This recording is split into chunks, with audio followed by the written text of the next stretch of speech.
in what will be one of the most anticipated Football Fridays. Welcome aboard, my friends. We appreciate you coming aboard here on what is Cowboys Week, College Football Saturday.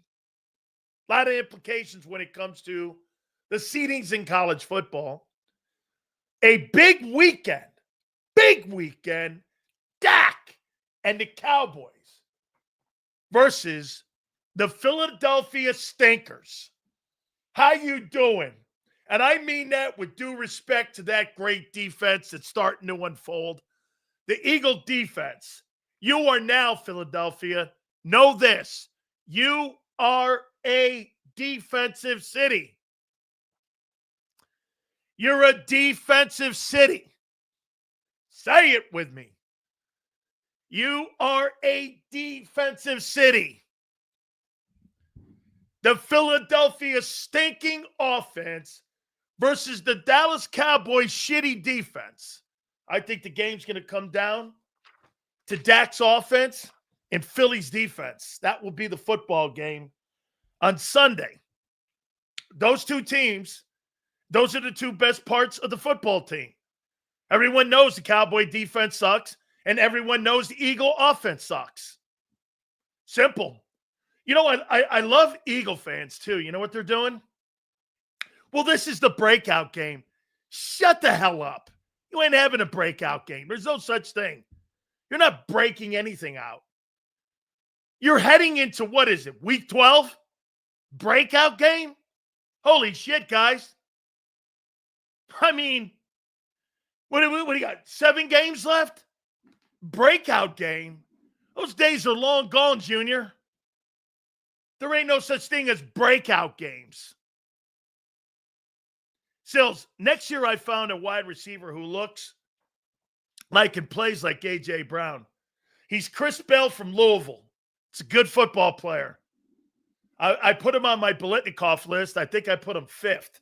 He's a good-looking player. I'll be in the building for this game, Big Sills. My favorite guy, Deds the Joe. I love this guy. One of my favorite people that comes in here, supports the channel. Bro, you're one of my favorite guys.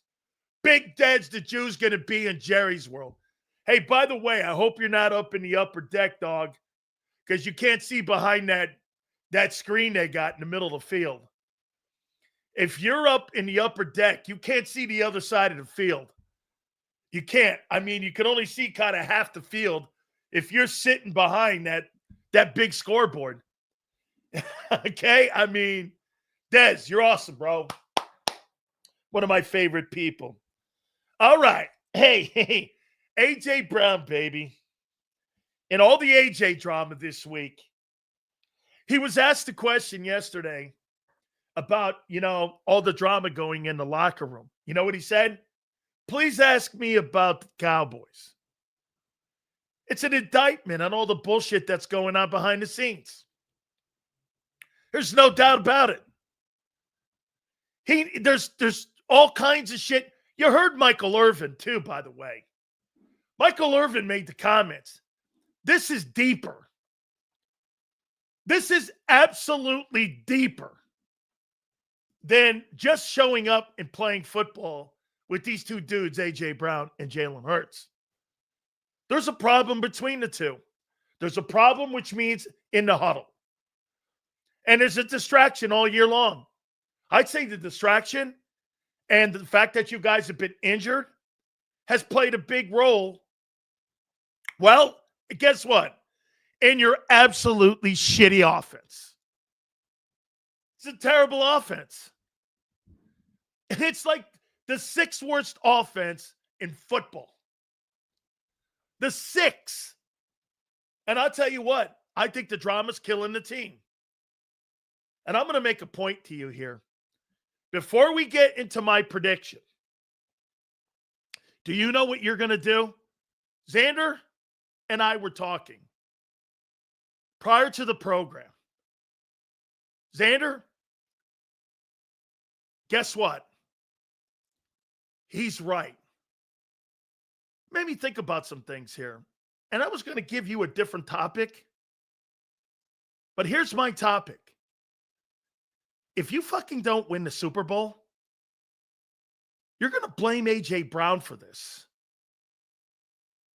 Not Jalen Hurts for this. Because that's what you do. You will blame A.J. You will blame him if you don't win the Super Bowl this year. He is being carved out right now by Philadelphia Eagle fans as the scapegoat. You guys need one every year when you don't win. It won't be Kevin Patullo because that's Nick's boy. It'll be AJ. Mark my words. November 21st, 2025. A.J. Brown will be the next Carson Wentz. You will castrate this man. You will blame him for all the bullshit offensive problems with the team. Like you've had and have you blamed for the last 5 years and why this guy's got a noodle arm. But you will, without a doubt, blame him for the team's failures. You will blame him. You will blame him and not the quarterback's inabilities. And quite frankly, I'm going to make another comment. I think Jalen Hurts is dividing the football team.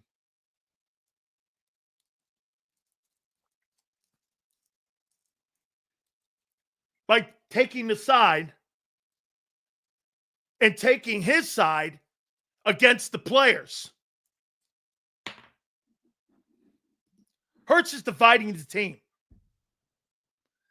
He should be on the side of his guys, not on his own island. But really, AJ, how was life on the Titans? I agree. Hey, Kim, he's got his ring now.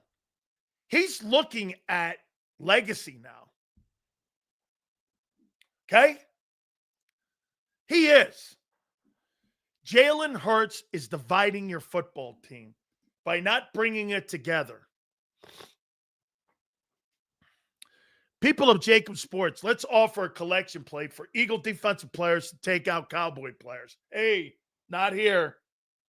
I've went down that lane before. Big Sills is not doing that. No, thank you.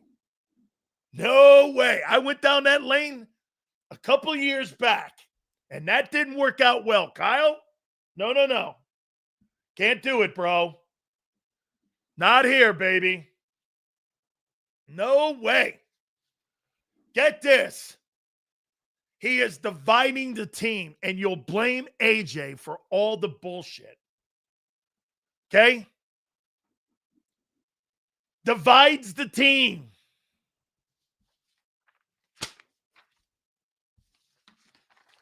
Dividing the team by not supporting his own team.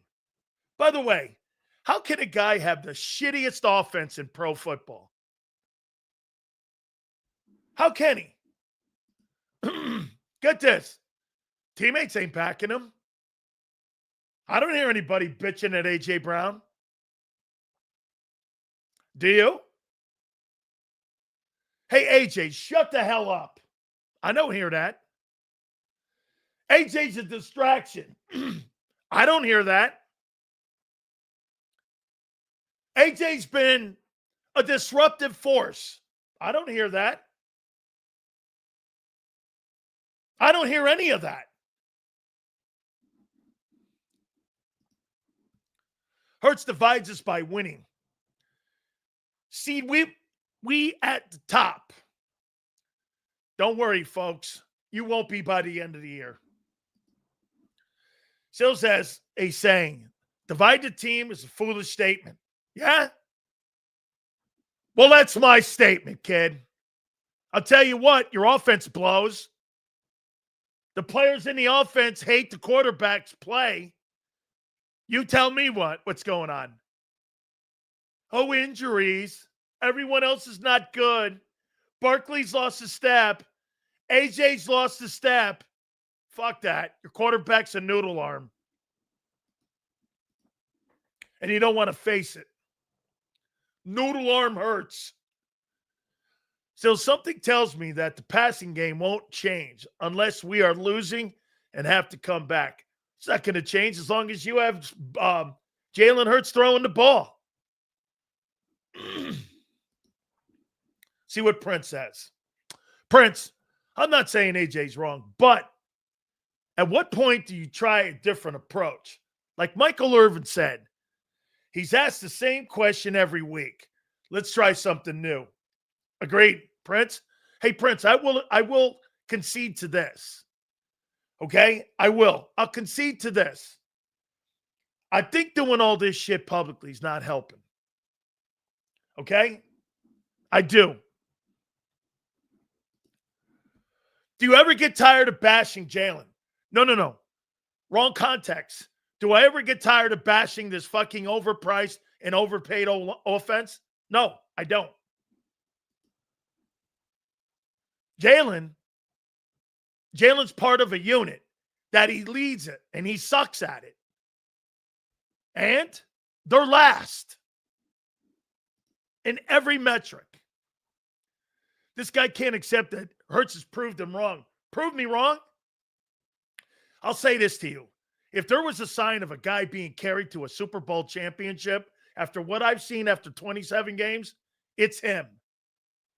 You talk about being dragged to the title. Hey, great game in the Super Bowl. Absolutely. Anybody can play 60 minutes of football. How about playing good every week? He doesn't. And he hasn't for 27 games. If that was the case, your offense wouldn't be dog shit. Dog shit. All right. Prediction time. We like to start the program off, always, by doing this. Give me some scores. Let's hear what you think in this bad puppy here. I appreciate everybody coming aboard. Please do me a favor. Hit that like button. Super chats go to the top. You tell me. Let's see some scores here for this game. On Sunday in Arlington. Okay?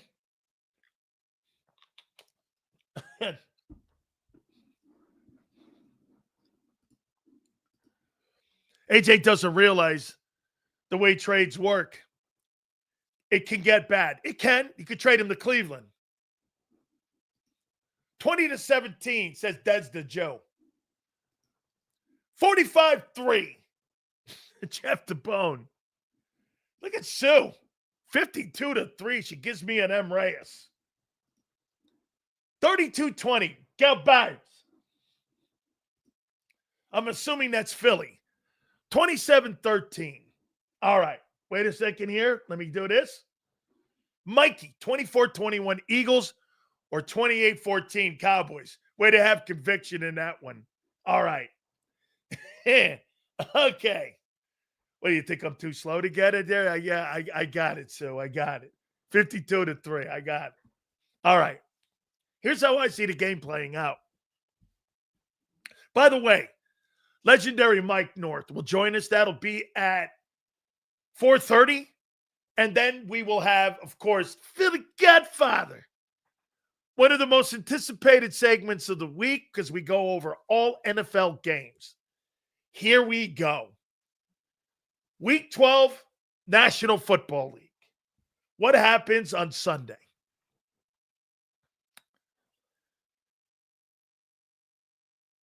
Cowboys know that this is their season. If they want to have any shot at making the postseason, Dallas has to put up their best effort of the year. I love the addition of Quinnen Williams. By the way, Quinnen Williams is a fucking baller. And to sit there and say Jalen Carter's better than him would be an overstatement by you. He's not. I think his upside could be better, but Quinnen Williams can play. He is arguably one of the top 5 interior young defensive tackles in pro football. That guy is great. And next to Clark, I think that's going to be quite a test for your guys inside. Cam Jurgens is banged up. Your two guards have played like shit all year long. Like shit, especially in the run game. That, to me, I think Dallas has the advantage inside. With the addition of Williams, they have the advantage. Landon's been hurt. Cam's been hurt. It's game time decision whether he's going to play. Yeah, right. Will it be? Hey, I tell you what, when that guy makes a Pro Bowl, wake me up. Okay? Wake me up. Quinnen Williams, Jordan Davis is better than Quinnen Williams. Are you fucking nuts? Quinnen Williams. Okay, so here. He was the third pick overall. He's made 3 Pro Bowls. How old is he, too? He's 26. And you're sitting there telling me that Jordan Davis is better than that guy? He's 26 years old with 3 Pro Bowls. Who the fuck is Jordan Davis to him? Not even in the same room, kid. And by the way, he plays 3 downs. Okay. And you got Quinnen Williams on Mantooth. I'll take that matchup. I do think, hey, get this. I do think you have the advantages on the edges, though, which means pressure. Dak's going to feel pressure in this ball game. But Dak's great at pressure. He really is. Okay? And no question about it. I think you got the edge, and I think you got the advantage at the edges here. But internal-wise, between Clark and Williams, I think you're going to fucking get killed in the middle. And that means how are you going to get your run game going? With Mantooth in there. If Cam goes, I'm sure Quinnen Williams is chomping at the bit. So that will negate that when it comes to your run game. Hurts is going to have to throw the ball in this game. I don't believe Dallas has enough on the edge to really put significant pressure on you.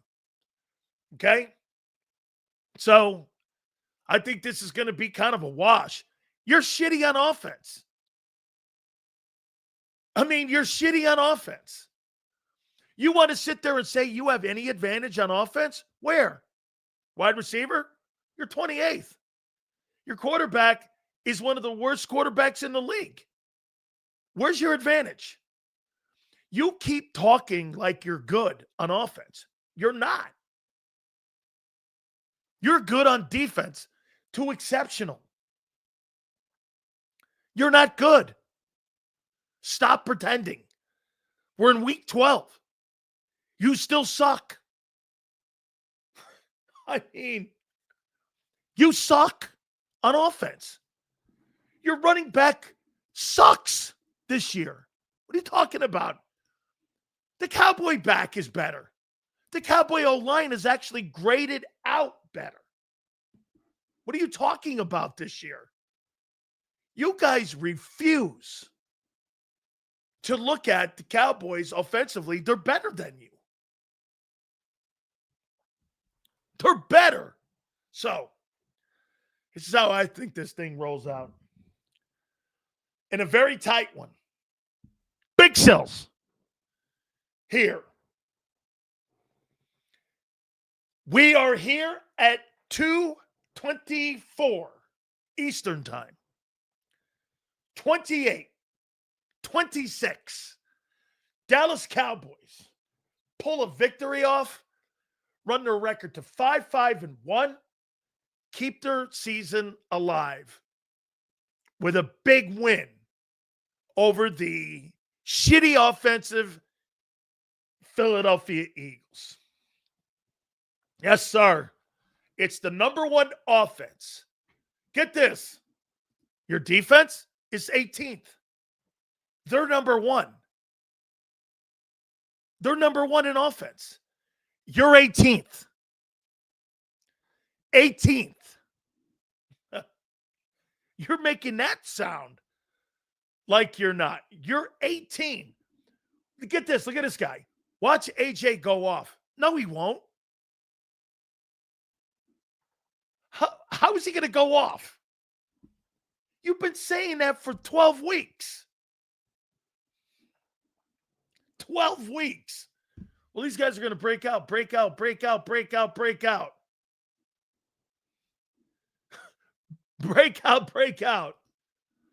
Sill's voice will be in the background of art. You don't have a dynasty.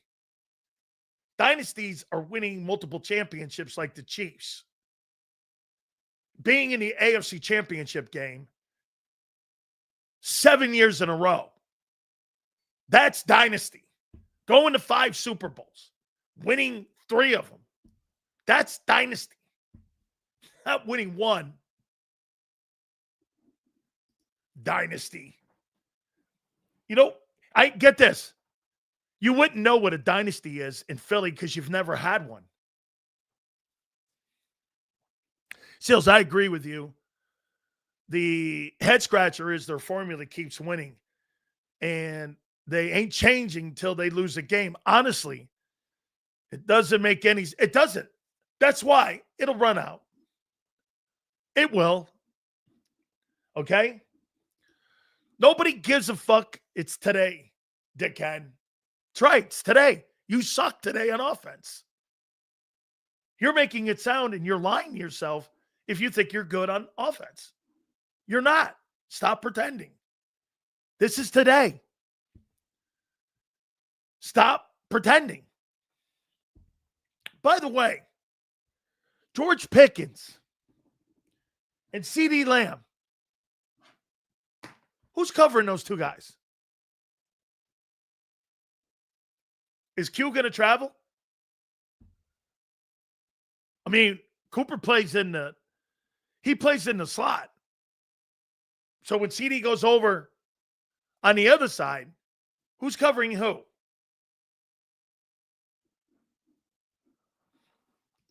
Oh, by the way, in that zone, those guys will eat that thing apart, that zone defense.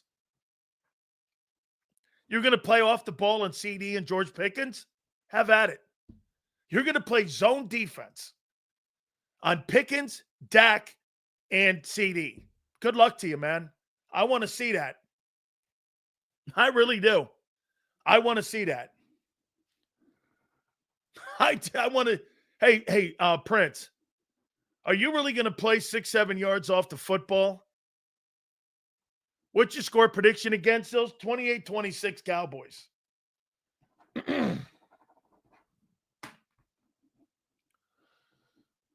Again, here's one of my favorite ones. Troll just picked a 4-5. Troll? Wait a minute. Once again, hey, douchebag, you're here. I'm not where you are trolling anybody. I don't go to anybody else's website or Twitter page and fucking write dumb shit. Okay? You're here. Trolling? Think about that. That guy said I'm trolling and I'm on my own show. Trolling? Whether you're here or not, kid, really. You're fucking out of your mind. You're the one here. That's like the people that go to my ex account and post shit. He's trolling. How am I trolling when I'm on my own ex account? Trolling is going to someone else. How stupid is that? Dallas offense doesn't play well against good defenses. Denver, Chicago, Carolina. I thought they played pretty well in the opener against you, and I think they're better now. I mean, I thought Dallas played great in the opener, didn't you? Plus, I'll tell you this. So wait a minute. Let me get this right. How in the world did the New York Giants beat the shit out of you? Just curious.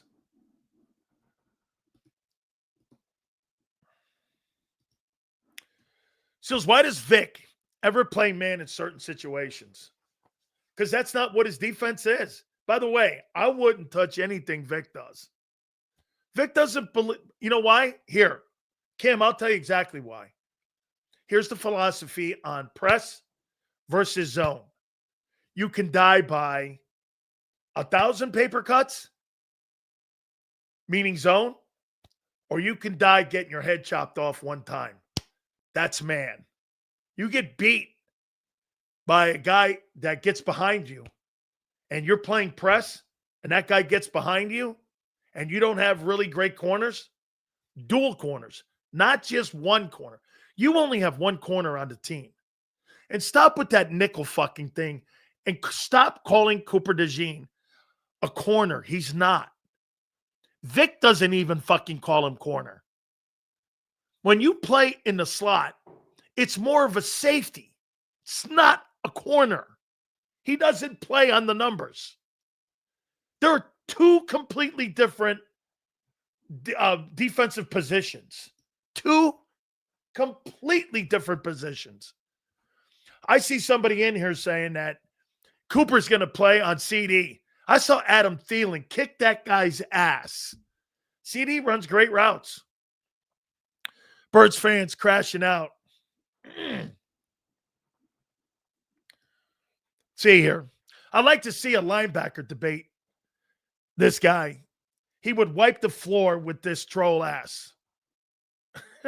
Dude, a linebacker with what? Honesty?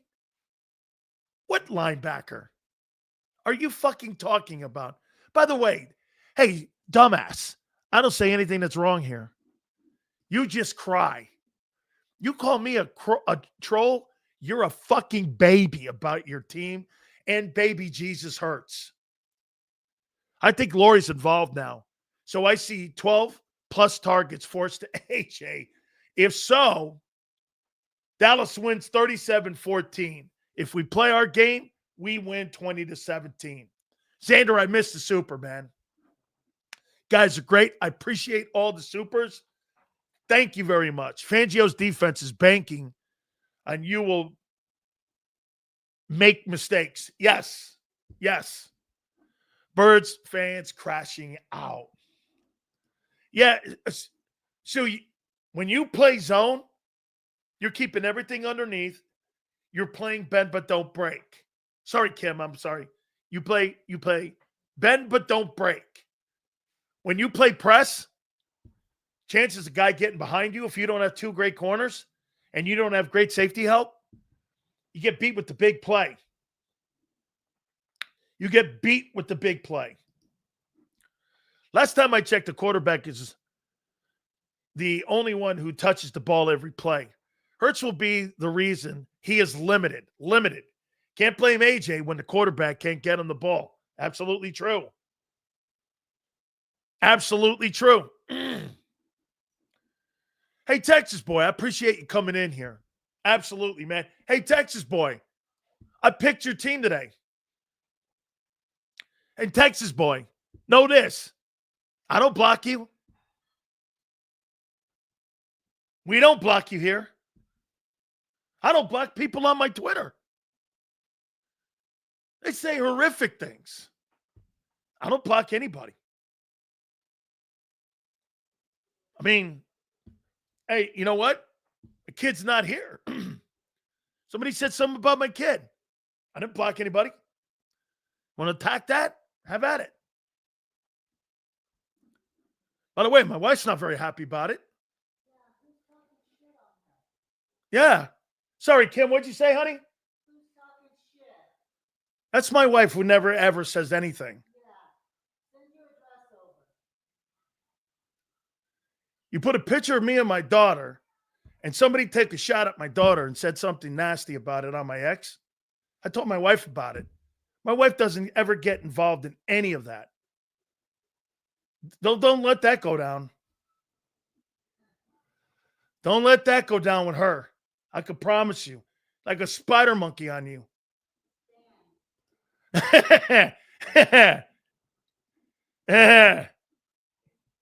Okay? My kid ain't home is the only reason I said it. Now, my wife's not very happy about that right now. And you know what we're only doing? We're only talking about your offense here. Nobody's making anything personal. You say something about my kid? You called my daughter a whore? Really? Over sports talk. You people need lives. I talk sports here, dude. Yeah, I posted a picture of me and my daughter when we graduated. It was a great moment for us. So somebody thought because I said something about your offense in Philly that you would post that and call my daughter a whore. Really? I'll tell you what I'll do. Like I told Warren Sapp, you name the beach. We're 5 lucky plays away from being 3-7. Let's be real. Unless we rattle Dak and force turnovers, we can't win this game. Okay? No. I'm not, we're not giving any names out. You can go over to my X account and see it. Hopefully they didn't delete it. Okay? And get this is what this is about. This is about me not liking the style of play. Even M. Reyes, nobody in here crosses the line. No names. You know why? Okay? M. Reyes and I go back and forth. I love this guy. We don't cross the line with one another. We never do. Because it's sports talk. Seriously, go to my X account. I couldn't believe it when I witnessed it. I go, bro, I bring my family into it. You know, but then again, you know why my wife parks my car behind a fucking gate? Is because of lunatics. Do you know how many death threats I get a week? You have no idea. I get death threats every week. But I have for 35 years over sports talk.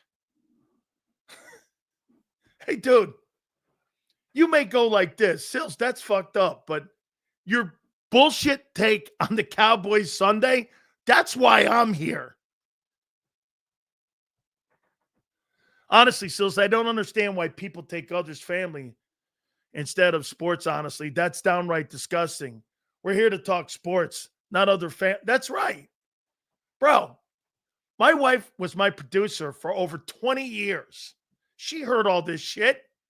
You know what she says? You're not well liked. That's funny. Everyone that comes on my program, like Michael Irvin, Lomas Brown, like Xander said, Xander can't believe that every person that comes on my program, how much they love me. And it's just been great relationships.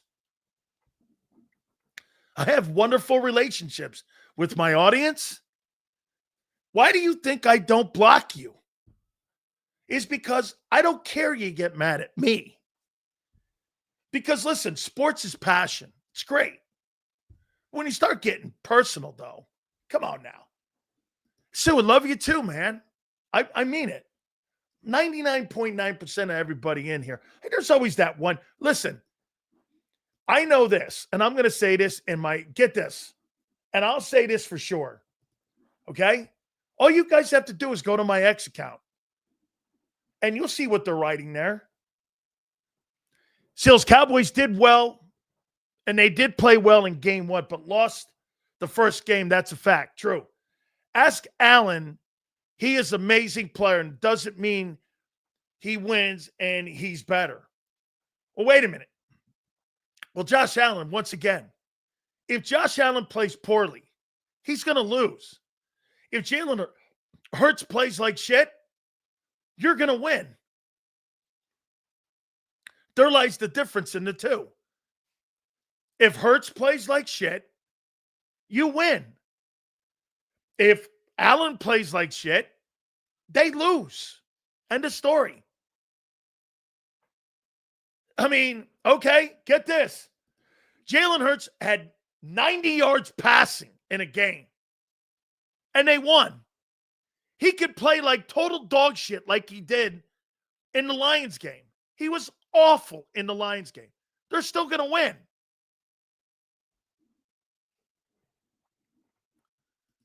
They're still going to win. So, hey, listen, let's get back on page here. I can't believe my wife said something. My wife's been with me. I think we've been together like 36 years, 37 years or some shit like that. She never came on. Well, a couple times she did in Tampa. but never. She doesn't do that. She's more behind the scenes. She thinks I'm a big mouth. I'm the one with the big mouth and the ego. I'm the one that says the same. My God, it's so bad now because I'll be six. It's so bad now I'm repeating stories. They stop me in mid-stories. I heard it. I heard it. Let's see here. Josh Allen doesn't have $30 and a $25 million wide receiver, nor does he have offensive linemen that are all making north of $28 million. Absolutely. Now, Seals, these people got to cool out. I got you, bro. We're good. Let's see here. Houston, hey, dude, that Texans defense is the best defense in pro football. D'Amico Ryans. Hey, I got to give him credit. They started out the season shitty. They're 6-5 now. I mean, they're going to make a push for the playoffs. That's a pretty damn good looking football team now. And we said it at the beginning of the year. Houston or Denver, we're going to have the best defense in pro football. And it's shaping up to be that way. Okay? False. Josh Allen has the second-ranked offensive line in football. Okay, once again, dude, there's no Devon. Both of his top wideouts were out in that fucking game. His tight ends were out. They don't have anything on that team. What a stupid comment. Like, guys, do you read what you write before hitting send? Allen literally has nothing but cook. As an Eagle fan, I'd love to see AJ and my God, AJ Brown in Buffalo with Josh Allen would be frightening. Can you imagine if he had an elite receiver in Buffalo instead of mid-run guys? Can you imagine? Who's that? Jahan Dotson's better than that guy. Gabe Davis? Jahan Dotson's better than that guy. Get this. Here, no excuses. So, if you're on the Jets and you're a quarterback on the Jets, Flexen says it's no excuses for you not to win games. If you're on the Jets. Got it.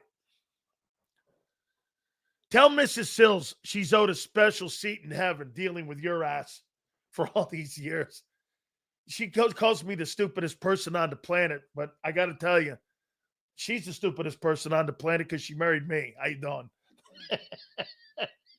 A special place in heaven? Her and my aunt, believe me. My aunt's in here too right now, just so you know. Her and my aunt, believe me, they already earned their wings. Well, my wife's wings got a little bit of like frost on them, but they'll be all right. They'll get her there.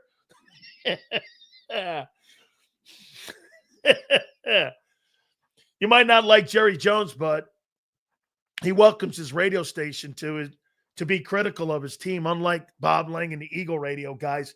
IP's glazing all day. Of course they are. Because get this, you know what my wife would say to that? Glaze away. You want to work Monday? Glaze away. When you work in radio, remember this. Glaze away. I remember being on the radio in Miami saying that LeBron James would never retire as a Heat. And people were nuts on me. I said the Canes will never win. I was right in everything without Golden. You know what my wife said? Congratulations, you're right. You're fired. Oh, great. So being right got me fired. So when you're in radio, you have to lie. You show up to work and pretend the people that work there you like, and you don't.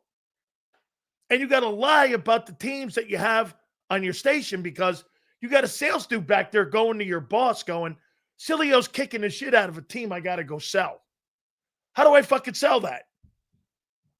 Remember, WIP is selling spots for Eagles because they air and they pay an exorbitant amount of money to air them on WIP.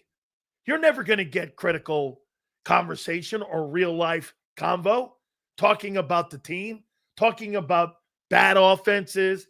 I've told you this before, not to glaze donut anybody, but one thing Jalen Hurts has that you can't coach, and it's the one thing that keeps him as the quarterback of the Eagles, he's a fucking winner.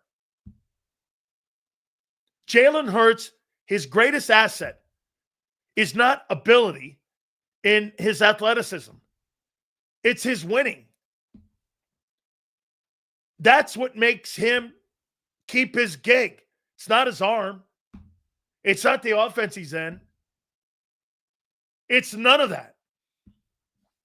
Hey, Flexen, if you asked the Eagle organization if they would rather have Josh Allen or Jalen Hurts, I guarantee you they would trade him in a second for Allen.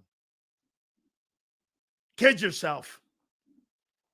The only people that don't think Josh Allen's the best quarterback in pro football is you.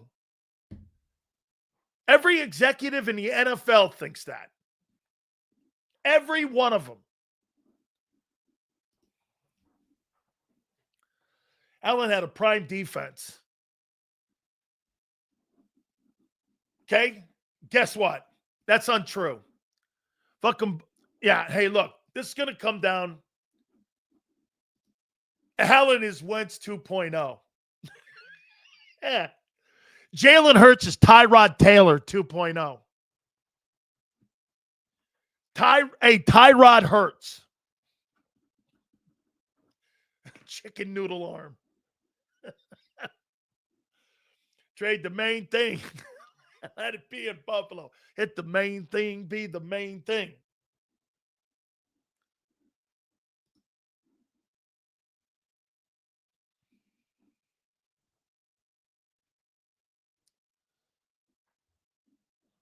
That's pretty true right there about my kid. Yeah, that's right. Special needs kid she taught, got bit, punched in the face. Did all that. She teaches special needs kids. She did. Crazy. We raise a character and a champion and a captain. That's what we raise. This is the greatest thing we ever had happen to me. Mr. Sileo, Dan on that bullshit. There you go. That's what I like right there. That's what I'm talking about. No. You got the wrong Italian. That would be Nick Sirianni's full of shit. Tyrod Taylor is a Vodtech native, Sills. There you go, baby. Sills, how would you fix this offense next year?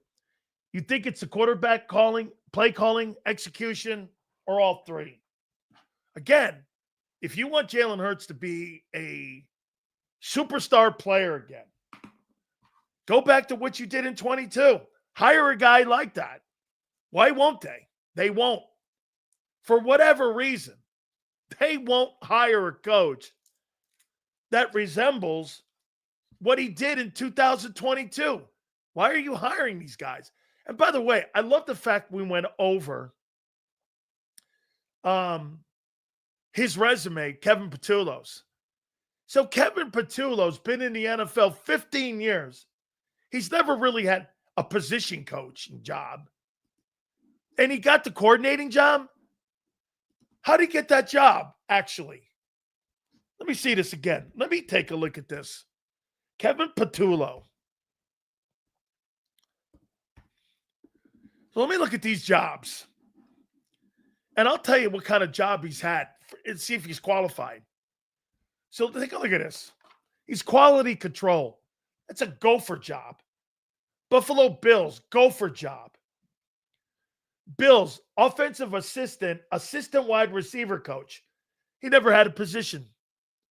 Assistant wide receiver coach in Tennessee. He's not a position coach. First one he got was the Jets in 15 and 16. That's a position coach.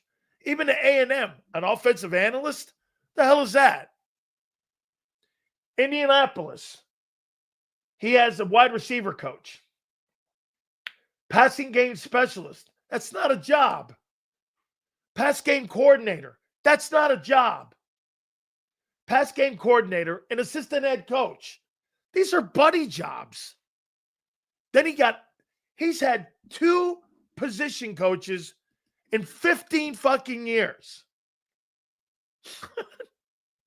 And his only job ever calling plays is now. How did he get that gig? How did Kevin Patullo get that gig with 2 position jobs with the Jets and with the Colts? How did he get it?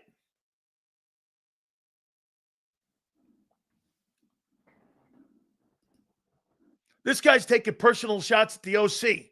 For what? Asking how he got the job and if he's competent and qualified? Yeah. That's asking you, why are you putting him with Hurts? He's not qualified. How are you putting Kevin? Hey, at least Kellen Moore had been a coordinator in Los Angeles and Dallas.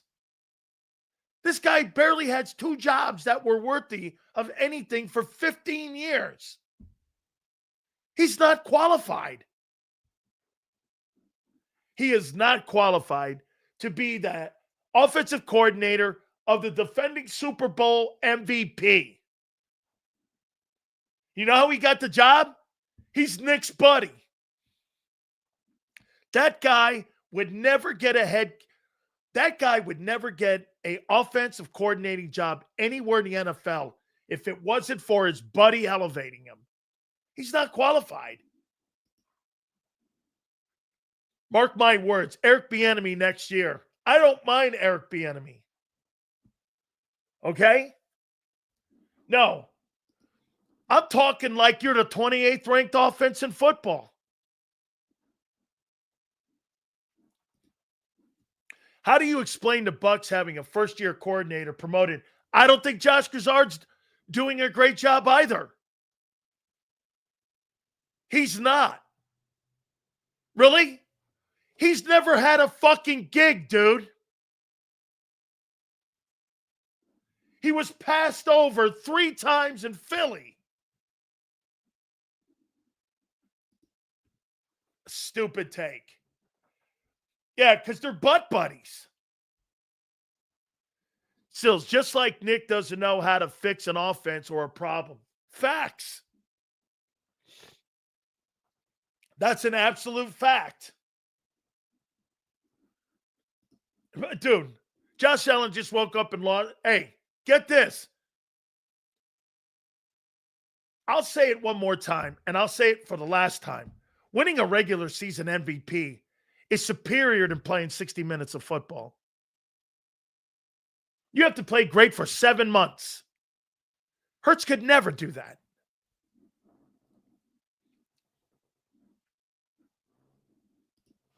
You consistently called the Bucs a better offense than us. I said your quarterback's better than you. That's what I said. I can't understand why fans think it's okay to score less because they're glazed donuts.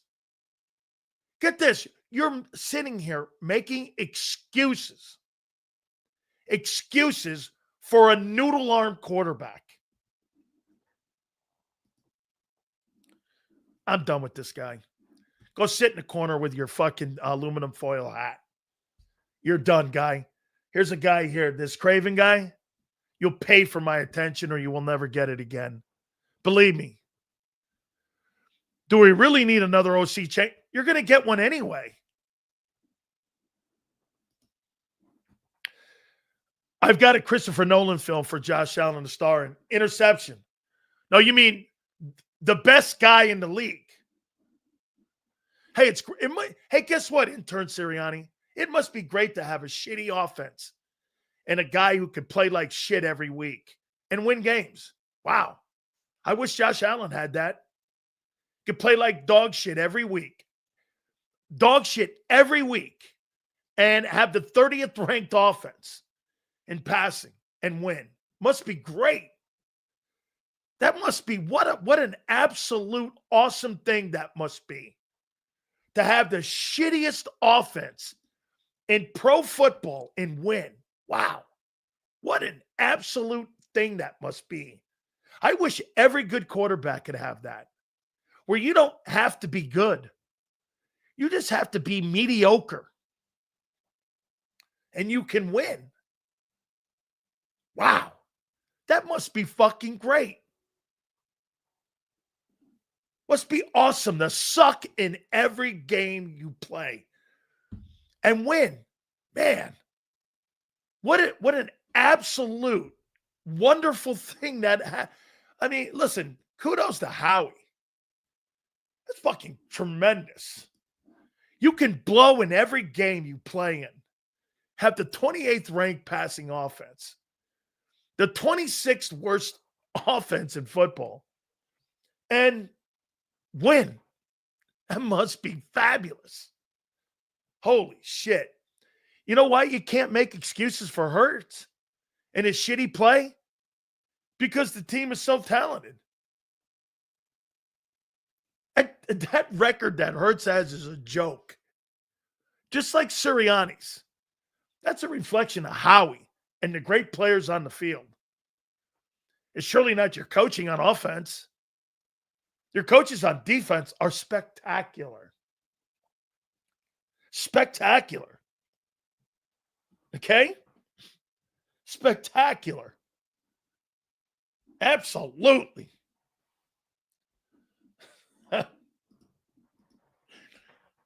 Hurts is due to miss a couple games. Wait until the offense looks like a top 10 offense with McKee.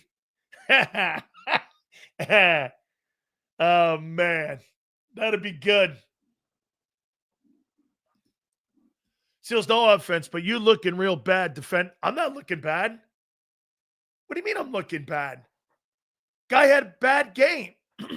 But Hurts has played shitty all year. Had one game against the Giants or Minnesota, was it? The Giants. Had a great game against the Giants. Okay. I'll never look bad defending Josh Allen. Never. Never. I will never look bad defending a talented guy like that. You look terrible defending a noodle arm. And telling me that guy's responsible for winning football games with the worst offense, and he's at the helm of it. Explain that. He's at the helm of the worst offense of any contending football team. Explain that. Oh, I know. It's coordinator, AJ's lost a step, and Barkley's lost a step. Yeah. Yeah, okay. Against the fucking Giants. Congratulations to you, kid. Hell of a game. Can you repeat that? I can't hear you with you down below. Okay, Leon, really? Speak up. He's fucking the great quarterback, man. Hey, can you help me on fucking gobbing the goo on fucking Hurts? On walking around on your knees and trying to explain to me why that guy is one of the top 5 quarterbacks in the NFL when he's at the bottom 5 in offense? Can you explain that one to me? Or are you too busy down walking around on all fours? Just curious. Gotcha, bro.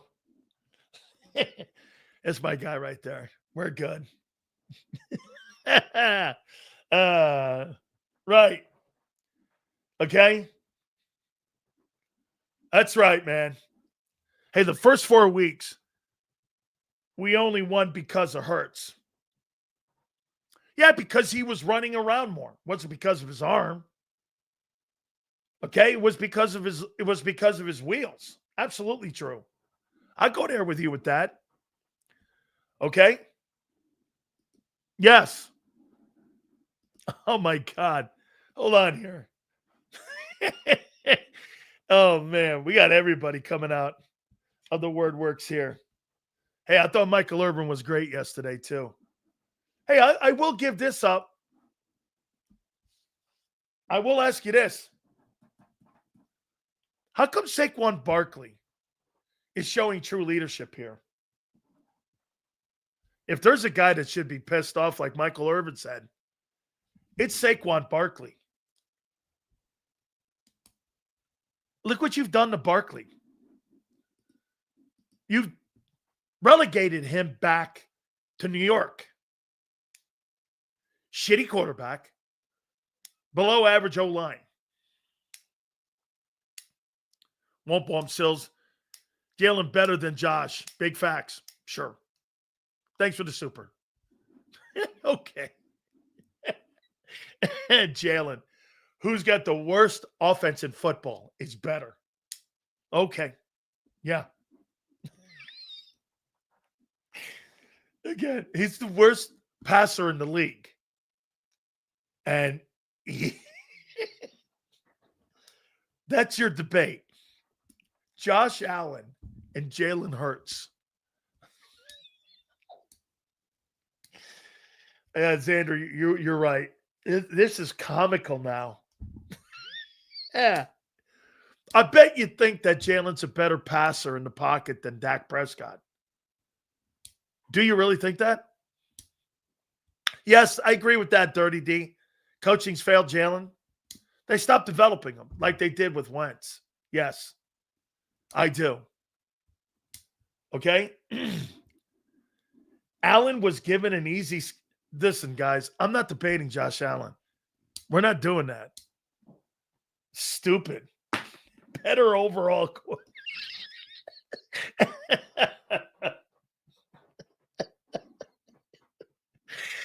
Oh, my God. Let's take a look at where this guy Hurts is compared to Allen. You think Josh would trade his MVP for a ring? I think Josh would trade his MVP for a better organization. Let's take a look at this noodle arm. Let's go down here and let's take a look at this here. Hold on here. Let's go to Josh Allen here. Let's see who Josh Allen has throwing him the ball, or he throws the ball to. Let's take a look at this. Let's look at Buffalo's depth chart here. So his wide receivers are Khalil Shakur, Joshua Palmer, and Terrell Shavers. Okay. Okay. Honey, I shrunk the playbook. Kevin Patullo. I shrunk it for Hurts because he can't throw across the middle of the field, and all he does is throw out patterns. Hurts is just a little better than Justin Fields.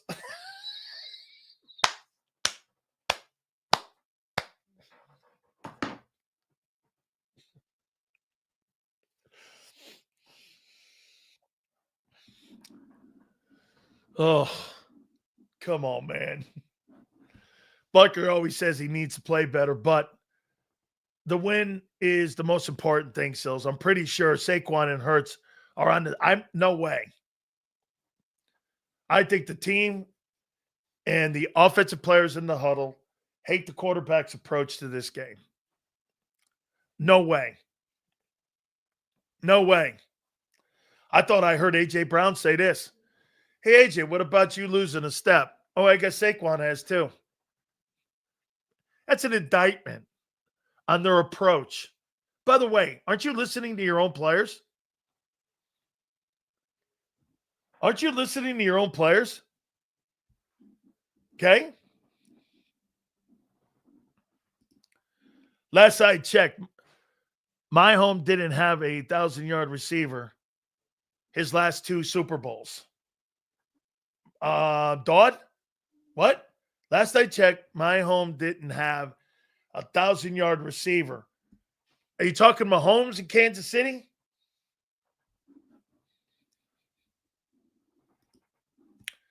Who was Brady throwing the ball to? Who was Mahomes throwing the ball to? Well, if you didn't have the 19th or 20th ranked defense in football, Buffalo Bills can't stop anybody.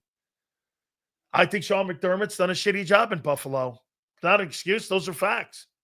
Defense has been terrible this year. The reason you're winning is because of defense. Oh, I see. Josh has the city defense. You don't get the same metric, though. Hurts' defense is ascending to being one of the best. Okay? And his defense, take a look at Buffalo's here. Let's take a look at Buffalo's defense and where they are right now. How good has Sean McDermott done this year? That's his forte, too, by the way. So let's take a look at the defenses for the Buffalo Bills. Buffalo Bills defense, total defense. Bills are 10th. That's very good. Pass defense, they're second. Now, here's the key. Rush defense. Bills are 30th. You run the ball on them. The reason why your pass defense is good is because teams are running the ball down your throat. They give up 156 yards a game running the ball. You don't have to throw the ball. 156 yards a game. You're giving up 156 yards. Think about that. And on third down defense, the Bills are 18th. So you're giving up 156 yards a game rushing. Fuck, dude. I don't have to throw the ball against you. So Eagles' offense is comparable to the Titans. Hey, let's take a look at that. That's a good one. I love that. So here's who you're compared to offensively with. You're saying the best quarterback in football. Let's take a look at this. No excuses for you to be here, too. So let's take a look at the greatness of your quarterback that you say is better than Allen, with all those weapons that have not really missed any time. So let's take a look at this. Here's the Eagle offense heading into this cow. By the way, here's the Cowboy offense. Cowboys are third. Let's take a look at the Eagle offense. You're 25th. Wow. Passing. Cowboys are 1. Eagles are 28. Here's who you compare to. The Jets, the Browns, the Titans, and the Panthers, and the Dolphins. That's who your passing game is compared to. And he's elite. They compare him to the Titans. Hey, if he looked like Jamarcus Russell, Jalen Hurts looks like, what's that kid's name that played in New Orleans? Who was that dual threat guy? Who was that quarterback that that Sean Payton had in New Orleans? What was that guy's name? Who was that kid from BYU they had? Cam Ward damn near has more interceptions than TDs. Sorry, that's where you're ranked right now. No. What's that kid's name? He played at Brigham Young. That's who Hurts is.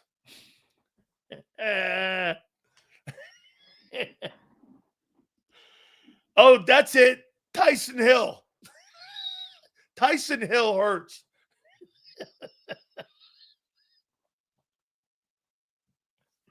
Tyson Hill. Sills likes Allen over Hurts because he'd rather look good and lose. No. He's just a better skilled player. Bro, you've got all that talent and you blow. Any excuses? Okay, wait a minute. Tell me why they suck. Watch this, folks. Why is Jalen's offense blow this year? Why does it heading into this Cowboy game? Why is it bad? Okay, Senor, why is your offense bad? Get this. You guys say I make excuses. Let's see yours. Why is he, if this is on Jay, okay, hey, Xander, watch this. Okay, no excuses for Allen? Then there's no excuses for Hurts. Why is your offense so bad?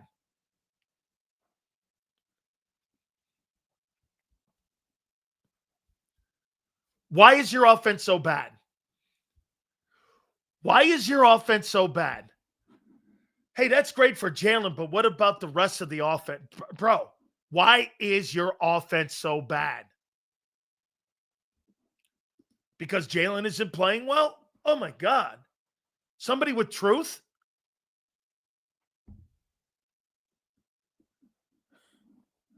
I mean, bro, he plays by himself. I'm not, all right. Nick Sirianni spoke today. This is stupid. I'm not going down this lane anymore. Can we take a look at quarterbacks who had the same play caller more than a year to the ones that haven't? I know Lamar's second year with Todd, everything went up. Well, here, Ramir, I do think that's got a lot to do with the inconsistencies. But let me ask you this, Ramir. If you're going to hire somebody that's correct for Jalen Hurts, why haven't they? Why haven't they? By the way, I like how all you are deflecting now. You're bringing up Allen for your own incompetence at offense. Congratulations to you. Congratulations. That won't deter this one. You're fucking terrible at offense. End of story. But I agree with you, Ramir. I think that plays with it too. When you have so many, but they just don't hire and put a guy in place for him. By the way, Xander's going to join us at 3:30. Mike North will join us. That will be at 4:30, and then Philly Godfather will join us.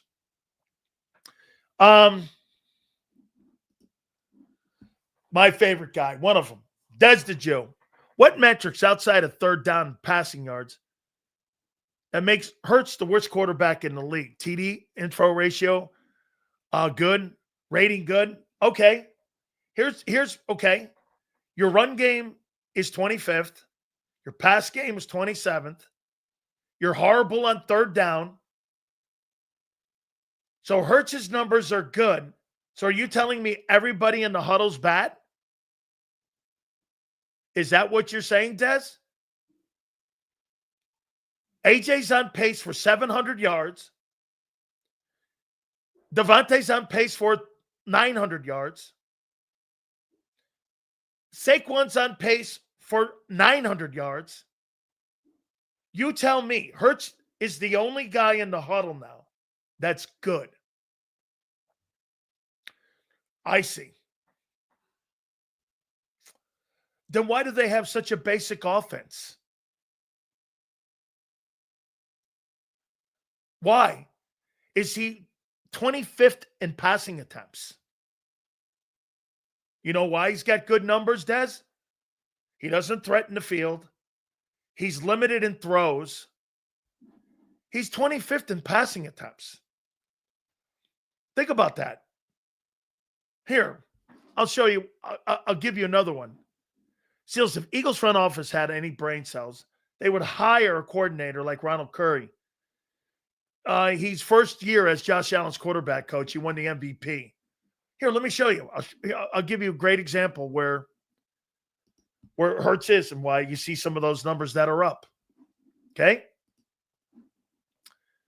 Let's go here. Attempts. Jalen Hurts right now in attempts. He's attempted the ball as much as Spencer Rattler. He has thrown the ball as much as Spencer Rattler.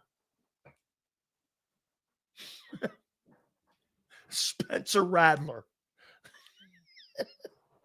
Hey, wait a minute.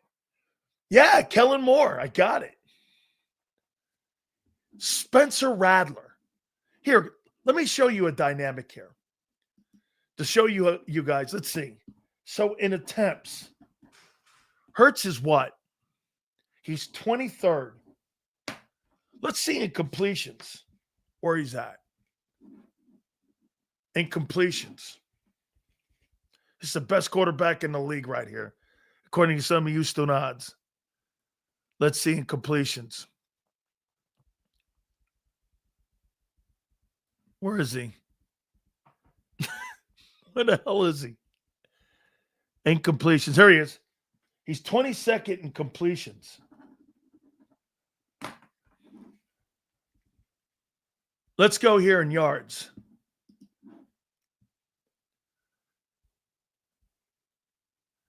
He's 20th. Surely he's better in TDs.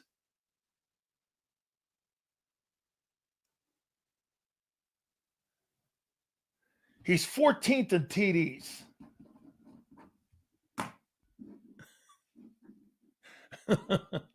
So here, he's 23rd in attempts. He's 22nd in completions. He's 20th in yards thrown, and he's 14th in touchdown passes. Okay, he's great. He's great. Yeah. Oh, my God. Why does this formula sustain? Why does this formula sustain and win is the baffling question. It's because they get enough in the run game. They're not very good on third down also. Okay? And their defense is really the catalyst here. Okay? Really. That's what it is, too. Hurts apologists will blame it on people he's throwing the ball to, not the quarterback. Right, regarding incompletions. Of course they won't. This is why, again, from now on, we're going to come off the top rope even harder because of these excuse makers now. Don't worry. I'll be right in the end. And I'm getting there. The guy's a caboose.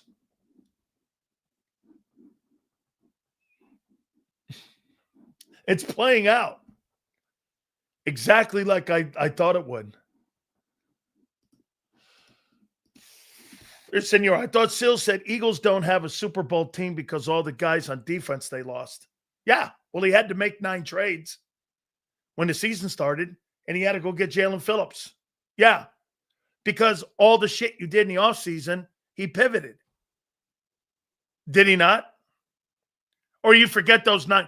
As a matter of fact, I don't remember any offensive deals being made except for Tank Bigsby. Rest of them were defense, were they not? How many corners did you trade for? 4? Or how many guys did you sign? 4?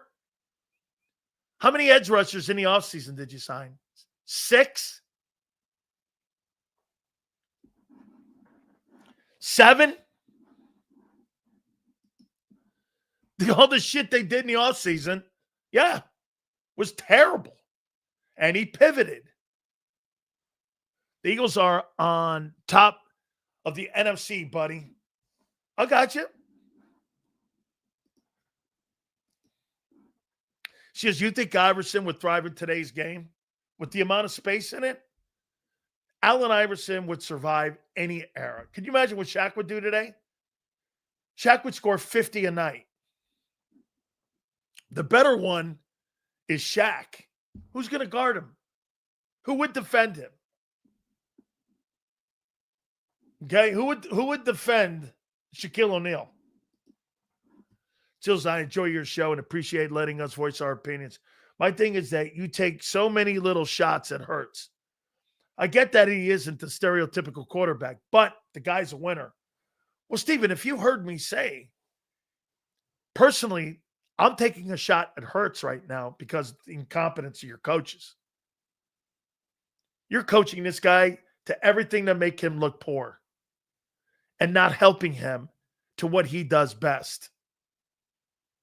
I think Hurts is fighting them. I think they want him to throw across the middle. I think they want him to throw more deep. Hurts doesn't want to do that. That's not his style of play. I think he's fighting the coaches. That's why he doesn't let it go.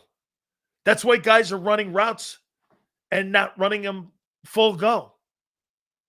That's why people are not really happy with what's going on, is because Hurts doesn't like the way he's being coached. I don't blame him. You keep bringing these guys in that don't fit his skill set. I don't mind that. Think about this.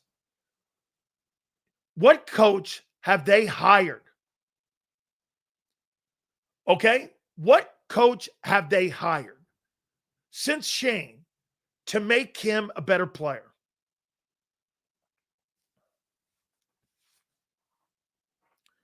Name me one guy. Who've they hired to help him? Okay?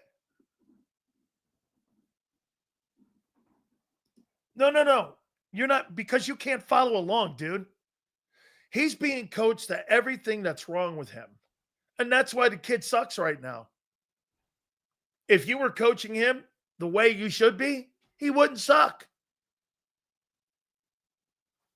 I don't know how anybody doesn't see that. Prince, both are true. If you coached him like 22, you'd have a better result. I think the first 4 games of the season, he was more like 22. Now, you got him dropping back. He sucks at dropping back.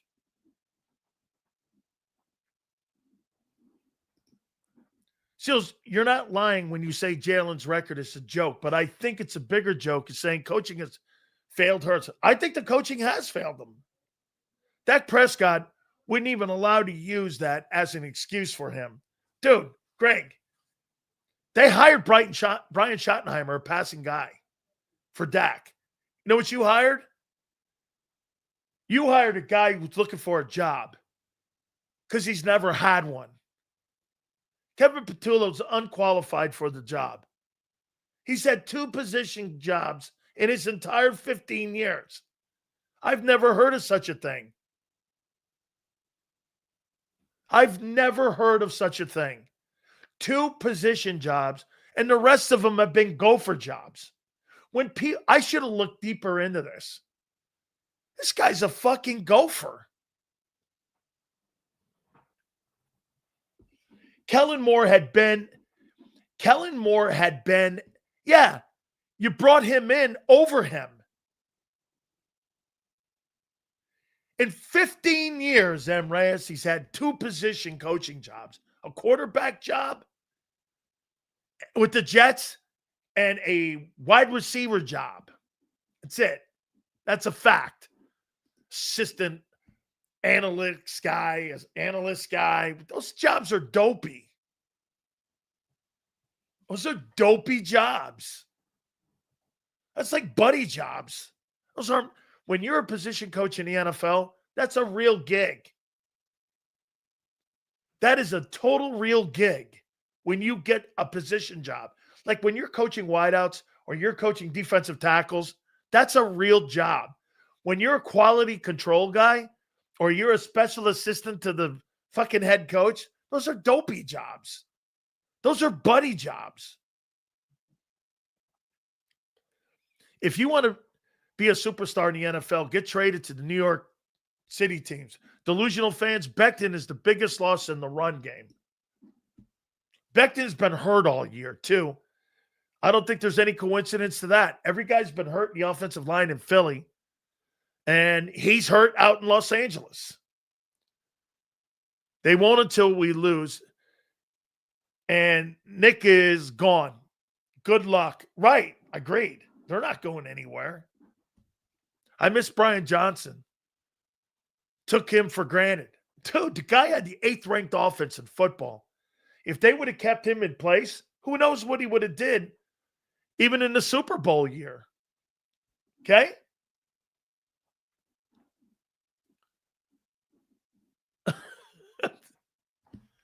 It's been bad for 27 games. Folks, how about this? Hey, M. Reyes, why has the passing offense been 28 for 27 games? 2 different coordinators, same result. Why? Folks, anybody answer this? 2 different coordinators, one won a Super Bowl, and Kevin Patullo, and you're still 27th, 28th in 27 games. Why?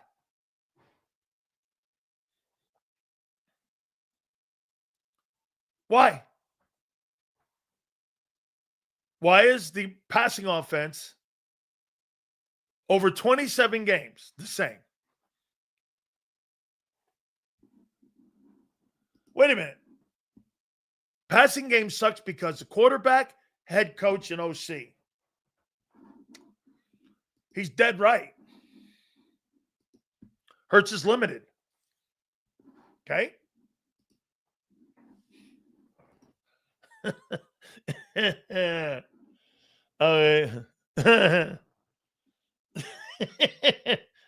Oh, my God. By the way, we're upsetting everyone on my X account now because of where we are right here.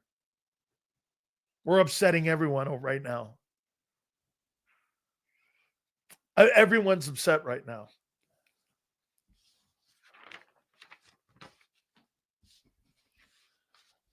Listen, I think you have a really good organization. I think you have a buffoon for a head coach. I don't think you're coaching the player right, quarterback. You're ruining him like you ruined Wentz. And the only reason the kid is winning is because he does have the innate ability to win. And you can't coach that out of him. He doesn't want to listen to the coaches to throw the ball more and have a more open. I think it's the coaches who want to have an open offense. I think it's Jalen Hurts who doesn't. And as long as they're winning, you're going to have a dog shit offense. And he's going to see fit the way it is because he makes $50 million. Just like D Gunn says. Right now, they're going to put a game plan together. And Hurts, when he gets in the game, is going to do what he thinks best. And right now, that's winning. There's no coincidence. The NFL and the Eagles put out that Kevin Patullo, okay? Kevin Patullo is up for a head coaching job. Okay? Hey, guy, then why the fuck are you here? If I get nobody and nobody cares, and people like Michael Irvin and all these guys, and all these great people that come on the program, nobody wants to watch. Why the fuck are you here then? I don't get that. I never got that. It's like dating an ugly chick. Why would I date the ugly chick if I didn't have to? What are you doing? Like 5 years old or something. Like, honestly, man, are you 15 years old? Let me know. I'll try to curb my language. Everyone is flip-flopping after the last few games. Everyone is calling for Jalen quarterback play now. Everyone's saying he's better than Allen. Again, what a joke. I mean, it's crazy to think that anybody would think that, but I'm not debating that. Okay? I might be, guy. You're here.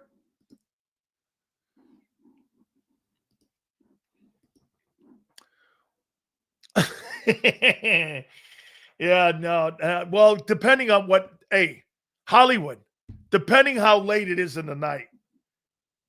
3 beers, 4 beers, 5 beers. You know what I'm saying, Junior? You're 4 beers in, anything could be possible. 2 beers in, you're like, I don't know, man, I gotta go. If you're a true Birds fan, you have eyes and see what's wrong with the team. Only ass clowns think everything is okay. Oh, you kidding me, man?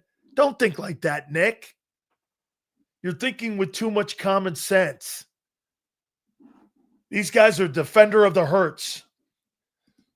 It's defender of the Hurts. I've never seen anything like it. Like this guy's baby Jesus. My God. Don't you say anything bad about me. My God. It's so unbecoming, too. Oh, my God. Oh, my God. Josh Allen sucks. My guy's better. like the guys they go like you're in like middle school and you're in your backyard and you're debating, my dad's better than your dad. Oh my God. Remember when Jalen was turning the ball over a lot in 23? I think that's when the coach totally. And remember something too. When he did it in the beginning of 04, remember what they did? He was turning the ball over at an epic pace last year in the Super Bowl year. Then they stopped throwing it.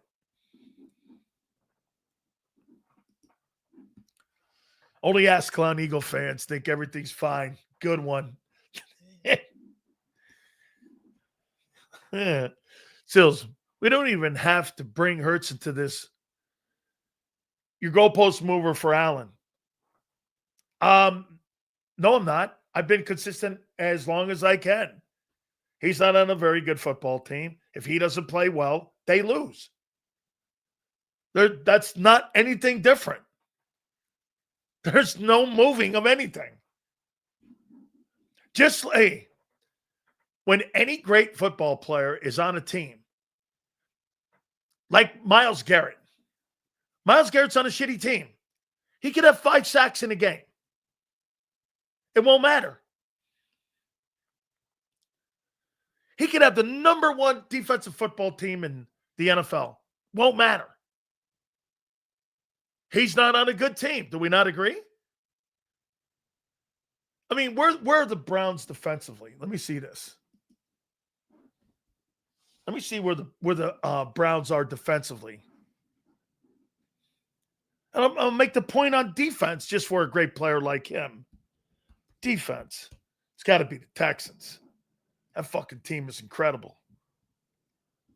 The Texans are number 1 in defense. Number 2, the Browns. So the Browns have the number 2 ranked defensive football team in the NFL. And you know what? It doesn't matter. It just doesn't matter. All right. Boy, I'll tell you, this has been a fun week, juniors. Yes, sir, baby. By the way, Michael Irvin brought some heat yesterday. Let me see. Hold on. Oh, my God. Okay. All right. Without further ado, I'm going to ask Xander this question. If they don't win the Super Bowl, are they going to blame AJ? Without further ado, my friend, from the fabulous Birds 365, he is Big Z, Xander. What's up, Big Sills? How you doing, brother? How am I doing? I am on a heater right now, baby. Yes, you are. You're always on a heater, Big Sills. Hey, man. How's that for you? Hey, by the way, I got to tell you something here. What makes it great is when people start taking personal shots at me. I know you and me are working. That's when I know it's working. Well, I think you're just being honest. You know, one thing I've learned about doing sports talk in this city is this fan base is about 80% buttercups. And the people who are about to get mad and comment, you're the buttercup. If you're about to comment, you're the buttercup. 80% of this fan base is buttercups. All of them. Buttercups. But no, I hear you. I get what you're saying. It's unfortunate people go to the personal ways that they do, but it is what it is. It's part of the territory, I guess.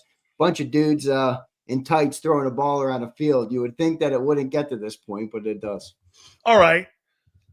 What have you made of the drama this week? I mean, overall, we'll pick out the certain parts of it.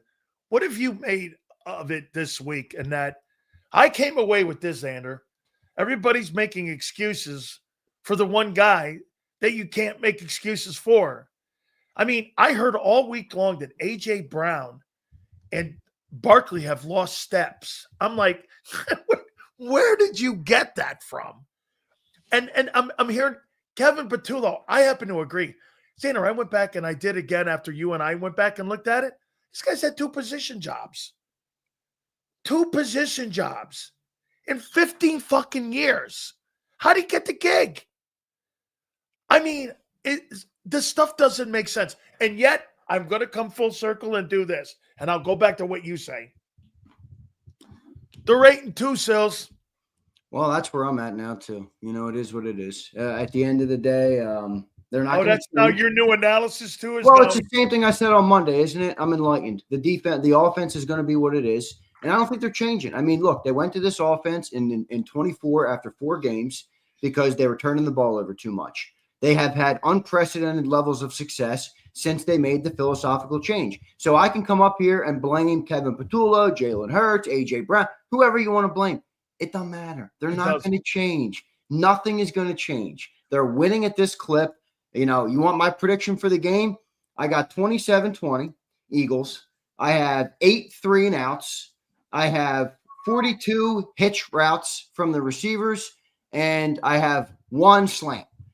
That's my predictions for the game. And a dominant. You think a defensive score is coming in this game? Yeah, I have a pick. Yeah, I actually predicted this morning that Makuba will have an interception in this game, and Jalen Phillips will be the player of the defensive line this game. That's my prediction. If you're going to win this game, it's going to be because they pinned the Cowboys and hold that pass offense down, right? Well, I just don't think the Eagles are going to try and push the ball that hard. I mean, they just don't. You know what I mean? Like, I'm done. That's what I mean. Like, I can come up here and keep bitching about it. I know we all know that the offense isn't that good, but it is what it is. I don't think they're going to change it. I truly don't. And by the way, I don't know if that's a bad decision. I mean, why would they? Why would they change it? I wouldn't. All right, 8-2. It's working. They're winning. Now the offense isn't all that impressive. I think the margin's even smaller than it was last year, but they're winning. It is what it is at this point. Don't you think Dallas has to get a lead in this game? Force them to throw it. You mean if Dallas wants to win? If Dallas has to win this game, you've got to make them throw it. You've got to make them come out of that. What's that thing John calls risk averse? Yeah, I don't think make them come out of that. I like Dallas's offense a lot. I mean, I've been saying that all year. Much to everybody shitting on me about it, but I still don't think that they're good enough to hang with the Eagles yet. I don't think they have the talent assembled yet. I mean, their defense has made some strides forward, but the thing I love the most about their defense post trades is that Mark Holmes hit the nail on the head. I mean, if you look at great defenses across the league, most of them start with the interior defensive tackles, and they got 3 of them now, and they really have 4. I think they just got another dude off injured reserve, Perion Winfrey is his name. They got a bunch of those dudes in the middle, so I don't think you're going to be able to run much. And then also the other factor is if you think their edges are a weakness, well, we did lose Lane Johnson. You know what I mean? So that's going to be a hit a little bit if you're trying to get the run game going. So, the offense probably going to be pretty stagnant. I think they'll move the ball to some extent. I think they'll get helped by the defense, who will probably make some big plays in the game, and that's how it'll be. It'll be another ugly win. I mean, have we had a pretty win yet? I think the Cowboys have the advantage on the D-line versus the O-line, no? Cowboys D-line versus – well, considering Cam Jordan's out.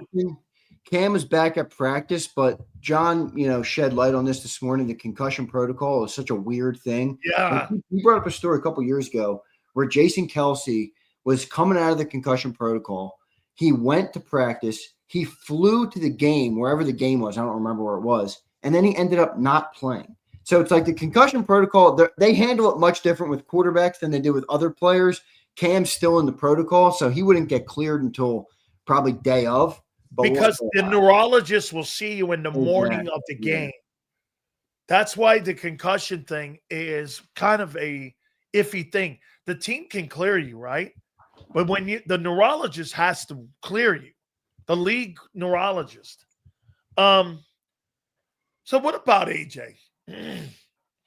What about him? If I'm going to watch a receiver, other receivers in the league, he was asked the question, do you watch other receivers in the league? And his comment was, I don't, because I don't want to be depressed.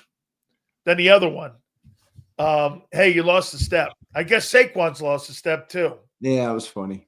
Another one. I got one more. Okay. Hey, what about the drama this week? Hey, listen, ask me about the Cowboys. Yeah. Okay, so I mean, doesn't it come off to me that, and you correct me, I think the team, I think the players. I think that they don't like how Hurts is handling the offense. I think the coaches and the players are on the same side, and Hurts is on an island by himself. Am I wrong? I don't know. I think Hurts and Sirianni are on the same page. Okay. Yeah. So you think Patullo's then with the players? Look, this is going to be and this is going to be a part of playing this way because I get it. We're winning, and everybody, I've read that comment 682 times a day this week. I know, everybody, we're fucking winning. But part of winning this way is going to be managing the personalities in the locker room because I know some people want every player to not care about stats, but that's just not a realistic world.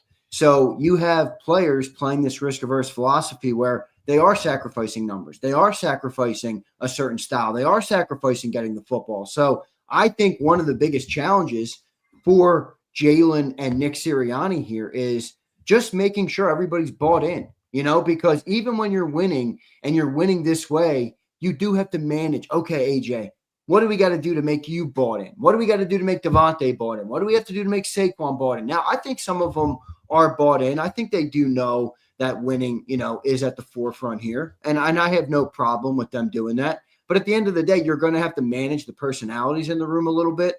Same way as like Vic had to manage corners because not in Philly, in Miami, because they wanted to play personnel.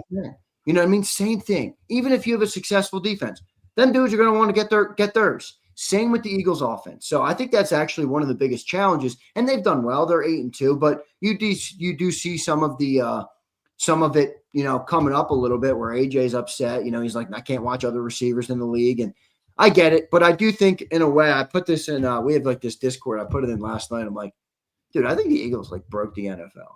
Like Pop Warner offense, just don't turn it over.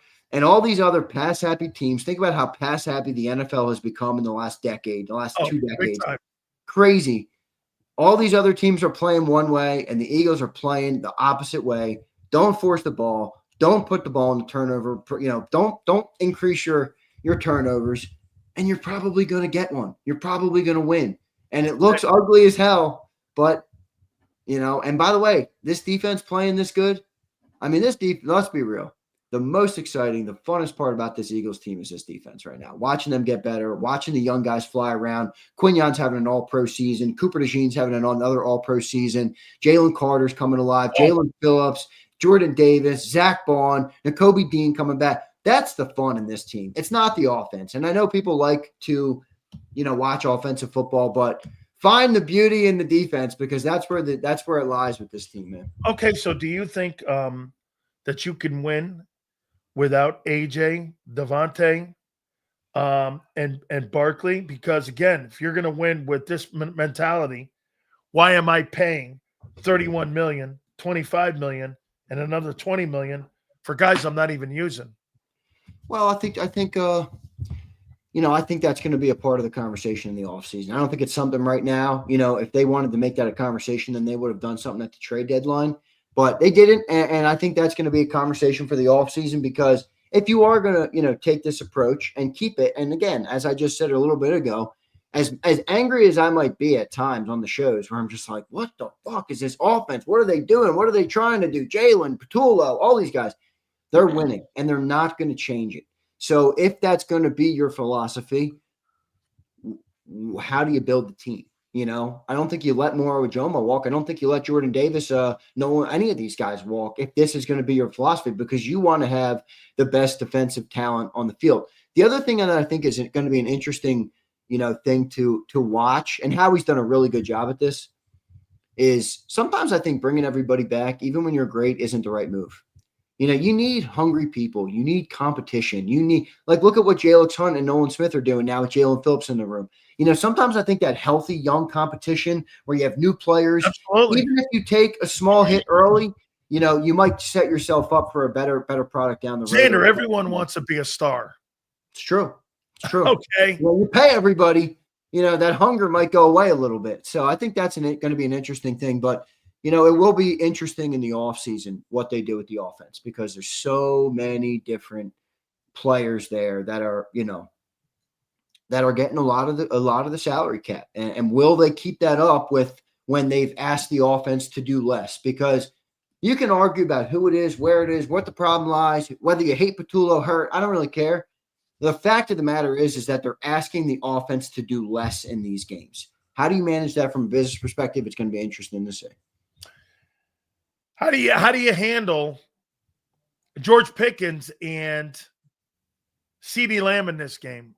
How are you going to cover them? Well, I think it'll help. I think it'll fix itself if they line CeeDee up in the slot, but I don't think they're going to do that because they're going to know. Now, the interesting thing is, they do have a couple other receivers that could, work out of that slot that you might be able to take away, like Turpin and some of those other guys. But if you got Adoree Jackson on either of those two guys, I think where Dak Prescott's going to try and go with the football. So it's going to be a challenge. But look, Vic has done really well at managing that stuff. Like you said it earlier today, and it's actually one point I didn't agree with you on, where you're like, you're going to play zone defense on this offense. I'd like to see it. And I'm like, I agree with you in a vacuum, but Vic does such a good job at, managing that zone defense. But he does it with pressure. He does it with pressure, and I think you're going to get that. Now, the Cowboys' offensive line has had a good year. They've had a good year. Dak Prescott's bottom of the league in sacks. He gets rid of the ball quick, so it's going to be tough to get him. Cowboys have a good rating, too, in that O-line. Yeah, they do. I think pressure is the key there, and just in terms of, like, literal pressures, not, the stat pressures, not as much sacks in this game. Speed them up a little bit. It'll help Adoree out, but I think they'll be all right. I think Q might travel in this game. Like, wouldn't you put Q on? Yeah, with Pickens. Because CeeDee's the guy who would line up in the slot more than Pickens. Pickens is more the deep threat. And he's more the outside guy. So if you have Q on Pickens, okay, boom, that handles that. Now I got Adoree, Cooper, Reed, Makuba, the combination of those guys to figure out where CeeDee Lamb lines up. How do we take him out of each play? You know what I mean? I think that gives you a better setup, but we'll see what they do. I mean, two good receivers. What Dallas is going to do is they're going to get away from Cooper, and they're going to go at the young guy. I think wherever he's lined up, I mean, you can't travel two guys. What young guy? Makuba. I think they're going to threaten. I think they're going to threaten the safeties. Well, especially if they're working from the slot. But I feel better about him lining up in the slot because I think Cooper, with some safety help, will be able to manage that. Now they're going to get beat a couple times. I mean, don't expect 0 catches and 0 yards in this game, but I feel good about that matchup. How did Cooper do in that first game against CeeDee? Wasn't in. Was he in that game? Did he play in that game? Yeah, he was in that game. Let me look at that. Oh, I know what it was. Remember, if he dropped like 3 passes, guy would have had 200 yards. Yeah, CeeDee had 7 for 110. Pickens had only 3 for 30 in that game. Yeah, CeeDee was the one who really beat us in that game. I don't remember. I have to go back and rewatch. I don't remember off the top of my head where they had Cooper, where they had CeeDee lining up in that game. But week 1 is so – it's not a wash, but these are way different teams now, Yeah. They're better. What's better? Remember, Jalen was a big reason we won week 1, and a lot of it was his legs. We haven't seen that a lot in recent weeks, so it'll be interesting to see. I think another guy to keep an eye on here is the Ferguson guy, the tight end. Yeah, the tight end across the middle field. Yeah, we'll see what they can do. Dak likes him. Dak throws the ball to him, so Dak spreads the ball around. I think at the end of the day, I think the Cowboys are going to move the ball. I don't know how many points they're going to score. The Eagles' defense does allow a lot of yards this year. I think they're kind of low in yards allowed in terms of the ranks, but they're great in the points allowed. The difference between the Cowboys and the Lions last week is Dan Campbell went for it 5 times on 4th down. Shoddy's going to take the points. Not every time, but he's going to take more points, especially with that kicker. So if points are at a premium in this game like they've been the last couple of weeks, now it's a dome game. I don't think the points are going to be as much at a premium, but it's definitely something to keep an eye on. If he starts booting that ball 50, 60 yards through the uprights every drive, even if the defense is holding them, those points could come down and could make a difference toward the end of the game. Okay, who do you think has a bigger game, Javonte Williams or Saquon Barkley? Well, I don't think either of them have a great game, to be honest. I think the Eagles have been much better against the run since the return of Kobe Dean. Jordan Davis has been great against the run. I think you've limited a lot of great running back. I mean, how many yards did Josh Jacobs have a couple weeks ago? How many yards did Jahmyr Gibbs run for last week? Now, those are different He games. did most of his damage in the receiving end. Yeah, he had like 100 yards in the air, but he only had like 30 yards on the Yeah, ground. 30, Remember, 38, yeah, 35. they had like 80 yards rushing. Yeah. And Jacobs a couple weeks ago, I think, had like 80 yards. I forget what it was, but it wasn't a crazy number. So I think both of these teams are actually – it's not that I think Dallas is good against the run. It's that I think the loss of Lane Johnson and potentially Cam Jurgens could – we've already not run the ball well. That could complicate things a little bit. So I don't think either of these two running games are going to be a huge threat. I think this is more of a passing game for both teams probably. But you never know, man. When you have a guy like Saquon Barkley, you never know when it could explode. I understand he hasn't had a good year so far, but I'm not going to bet that he doesn't do shit in the game. He could take one. And Javonte Williams is good. He's had a good year. So, but I'm going in this game. I'm going 28-26 Cowboys. Yeah, I got 27-20 Birds. What did John have? John had, where's my note? I have it here. John had, where's my, I just wrote the thing down. Well, who did he take? Here it is. John had 28-27 Cowboys. God, me and him, right? 2 weeks in a row, we're right there almost on the screws together. He's got a Brandon Aubrey field goal late for them to win it, is what he said. He might see a 70-yarder. We had a Cowboy beat reporter on this morning, John Schroeder. He does a great job for the Athletic. Yeah, I know he is. He picked the Birds. Like he said, I know the Cowboys feel like they got a little bit of juice with the trade deadline and stuff, and they won on Monday night, had a good game. But at the end of the day, he thinks the problems on that team are still too big.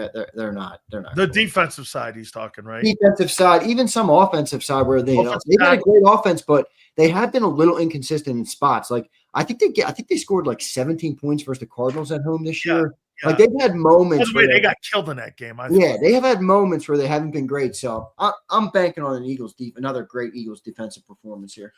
What do you think of Dak versus Vic? How many yards do you think he puts up in this game? I think Vic has the advantage, but Dak is a good quarterback, man. I mean, he's a good quarterback. You heard Nick say it today too. He goes, "That guy is really a great player." But that's why I think the Aubrey's an interesting factor in this game because let me look up so I can be accurate here. How many? I think I saw a stat the other day. He's got a ton of 50-yard field goals. But somebody put out that the Eagles, they don't give up a lot of points defensively, but they give up a lot of yards. So I don't know. Like, let me look. They've given up a ton of yards. They give up 326 yards a game, which isn't crazy, but their points they give up. They're great. How many points they give up? They're in the top 10. At least the amount of points given up. Yeah, they're 8th. They only give up 20 points a game. Because they're great in the red zone. Yeah. Versus the Cowboys, who are 31st. They give up 29.3 points a game. Man, it feels like this offense should get going. But again, I don't think they're going to come out and try and move the ball that hard. I don't. I think they're going to play the same risk-averse approach. Now, you always have the opportunity to have one of those up games. You saw it with the Vikings versus the Giants the second time. There's no saying that couldn't happen. But in terms of a consistent approach, if people think like a philosophical change is coming, I wouldn't anticipate that. But again, this is kind of where I am with the defense. All between the 20s. The Cowboys will probably move the ball between the 20s. So. Who's the key player in this game for the Eagles? Offensively, Jalen Hurts. I think it's going to be Jalen Hurts. Or with his wheels or his arm? Well, I think both, but I'd like to see him start to use his wheels more. I understand if they have been limiting that on purpose. I understand why, because you want to, you don't want to use his legs when you got the 1 seed in the NFC, to an egregious manner early in the year. That's dumb to me. So I get if they're waiting till later in the year, but I think now's the time. I mean, I think I'd like to see him use the wheels more. I think it opens things up. You saw a quarterback draw called last week that, really was tough for the Lions. And I'll go back to was it the Packer game that he fumbled? Yeah. I know he fumbled on that play, but that was a backbreaking play for the Packers if he didn't fumble. That was a 3rd down and long. They called a QB draw, and he took it, boom, easily, 1st down. And now he fumbled it, so I get it. But I think it really puts a bigger pressure on these defenses, especially with the way they're playing, because they're kind of playing us to take, bracket the receivers and take away the running game. And if you add that +1 in the run game, it makes things so much harder on the defense. So I'd like to see him do it more. I don't know if they will, but I think Hurts is the factor in the game on offense. Defensively, I think Carter's the main player, but Phillips will be the main beneficiary, if that makes sense. I got 2 guys on defense. Okay. I got Jalix Hunt and I have Jalen Phillips. I think you could take advantage of those offensive tackles in Dallas. I don't think they're very good. Now, They're playing well, though. Dak, in my opinion, is going to get the ball out. I don't think you're going to see a lot of drop back in this game because of pressure that they bring. I mean, Xander, if you sit back there in a 7-step drop against Vic Fangio, he's going to blitz the shit out of you in this game. Yeah, I agree. You're going to have to bring pressure. No? No, I agree. I mean, I don't think they're going to bring extra pressure with blitzing. Not on Dak. Not on Dak. Because he's too good in the pocket. He's great in the pocket. He gets the ball out quick, and he picks apart zone coverages. So, I mean, we already talked about that. They're going to have to get a little more creative. I don't expect him to bring pressure, extra pressure. Now, maybe some creative stuff where you bring the Kobe Dean like you did in certain spots like last week, but I'm not expecting a huge, blitz game. That's for sure.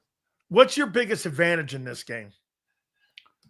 Our biggest advantage is that we're the better overall team. I mean, we're just a better team. I think at least I think we are. We have more talent than them, and that to me is the biggest advantage that you have. But probably Vic. I think Vic gives you such a leg up in terms of defensive coaching and putting the right scheme out there with this defense. Because look, what's the key to the game? I mean, is it the Cowboys' shitty defense and the Eagles' kind of crappy offense, or is it the Cowboys' good offense and the Eagles' good defense? That's where the game is going to be. For me, it's the game right there. I think it's the Cowboy offense versus Vic. Right. So Vic is my big advantage, where I think he's going to put the defense in a good position, be able to take away some of what they do best. And, probably another ugly one, but I think we're going to win the game. I do. Are you concerned about Adoree Jackson being back there, especially with these skilled dudes? Well, hey, dude, since that first game, like you said, man, George Pickens has picked his game up. That guy can play, dude. I mean, yeah, George Pickens is having a great year, look, man. we knew he was. I think you and me even liked him at Georgia. I think he was a second rounder when he went to the Steelers. He came out of Georgia, and we were both I think he was second round, if that sounds right to me. Yeah, second round Steelers. He was really good, right? Yeah, remember the draft picture of him with the shiesty on looking at the TV? I love that freaking picture. So you think he travels then with him? I'm not predicting that they will, but that's what I would do. I would say put Q on him, manage that way, and then kind of handle CD however he tries to beat you, whether it's in the slot, on the other outside. I mean, look, you're asking me how I feel about Adoree Jackson. I don't feel good about it, all right? I don't think there's anybody who feels great about that, but I think Vic will be able to make up for it, Boy, I'll tell you what, dude. The drama around your team this week.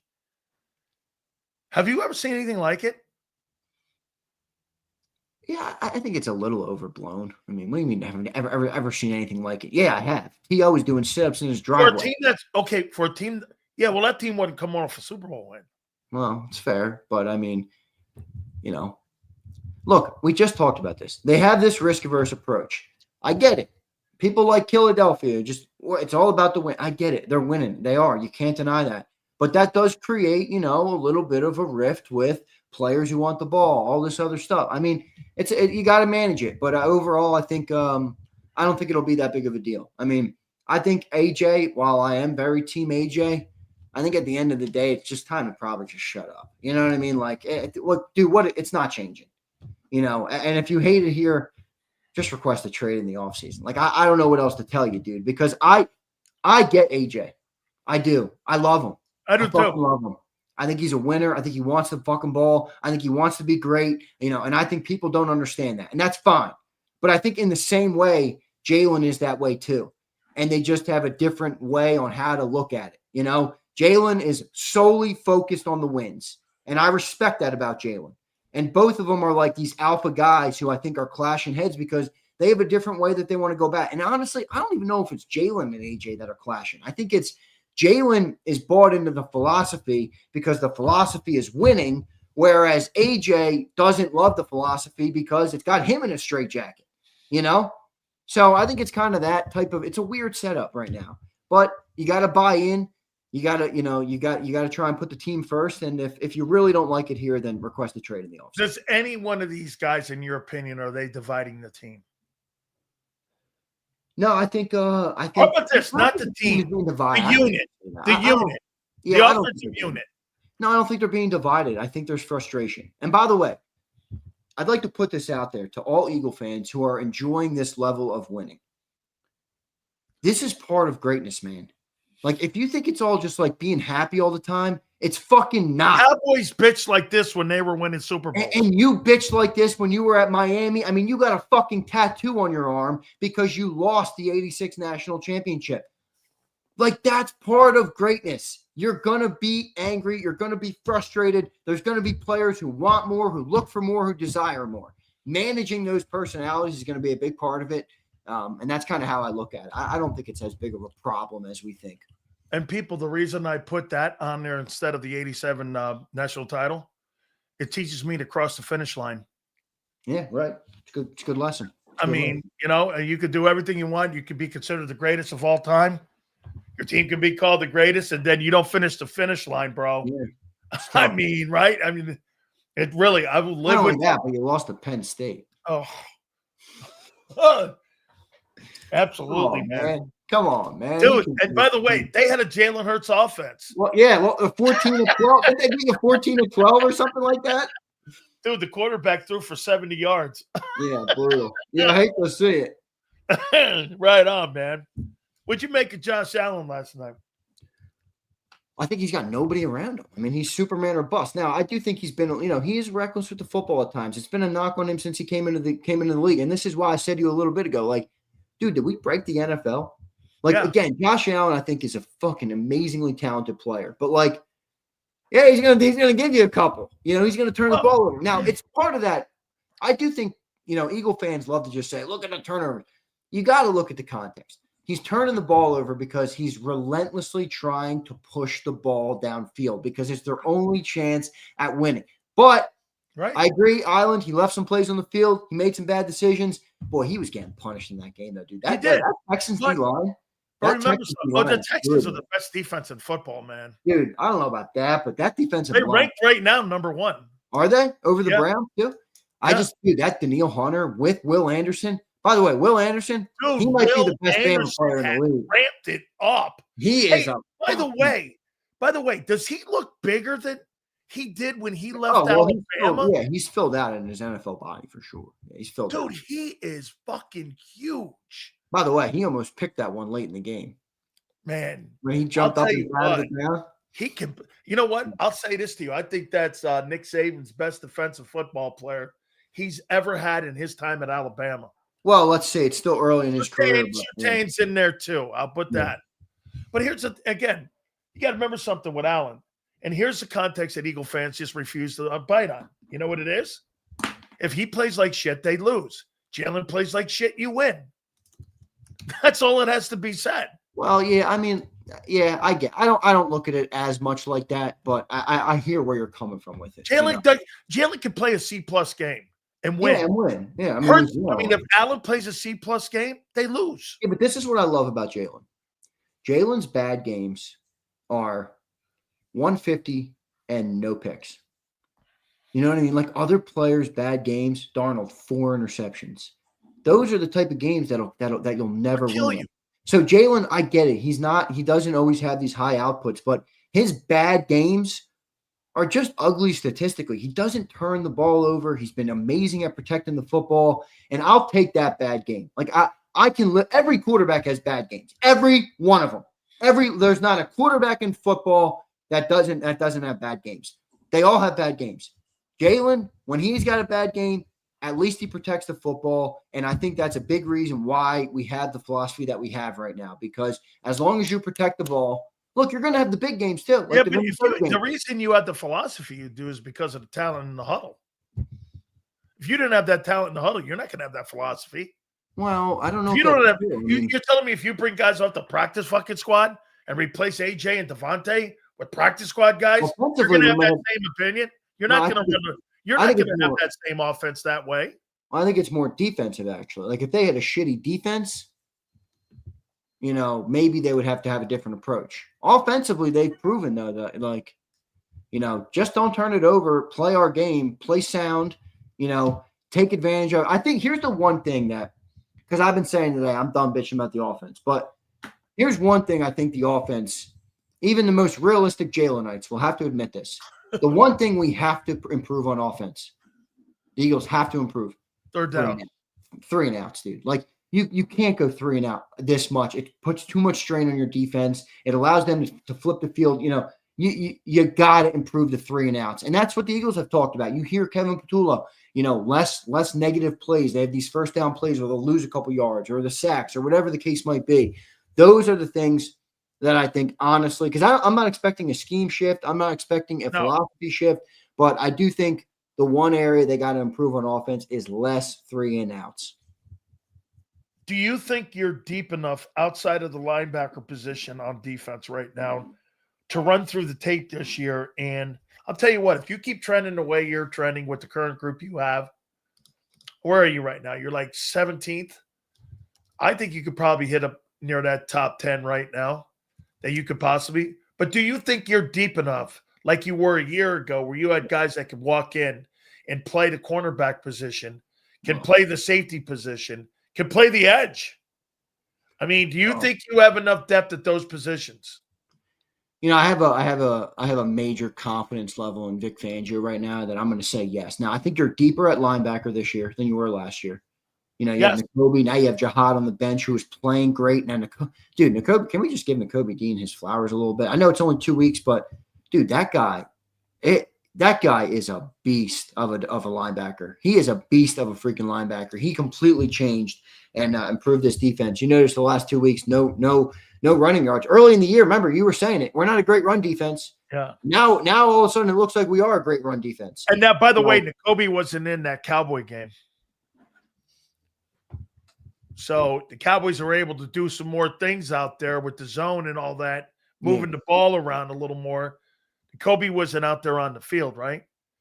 You still feel good about him at the end of the year? You think he's played himself into a contract? I mean, I think if he's healthy at the end of the year, I would pay him personally.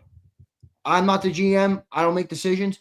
I would pay Nakobe Dean because I think that player provides so much, not only from a play standpoint, but from a leadership standpoint, that I wouldn't let him walk out the door. I think there is a little bit, while I understand it's a fine line. I mean, we just talked about it, keeping fresh legs, keeping, hungry players. I get that fine line, but Nakobe Dean to me has added too much to this defense to let him walk. But I'm not going to sit here and act like I don't know it's a business. They just drafted a linebacker in the first round. He does have the injury concerns that he has. I get all that. If he's healthy at the end of the year, I'd pay him.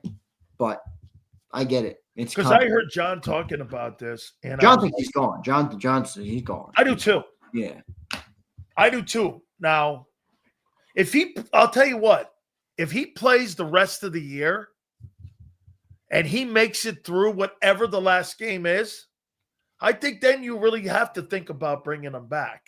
If he doesn't and he gets banged up. Now, by the way, what was the status today of Phillips? Because Phillips left practice yesterday. Yeah, he's good. I'm pretty sure. I'll double check. I don't think the injury report came out yet, but let me go. Because yesterday was the shoulder. Yeah, let me go read. See if I can see a tweet or something on. Is Cam going to play? Well, it's in limbo. It's still in limbo. I mean, it's the concussion protocol, man. So it's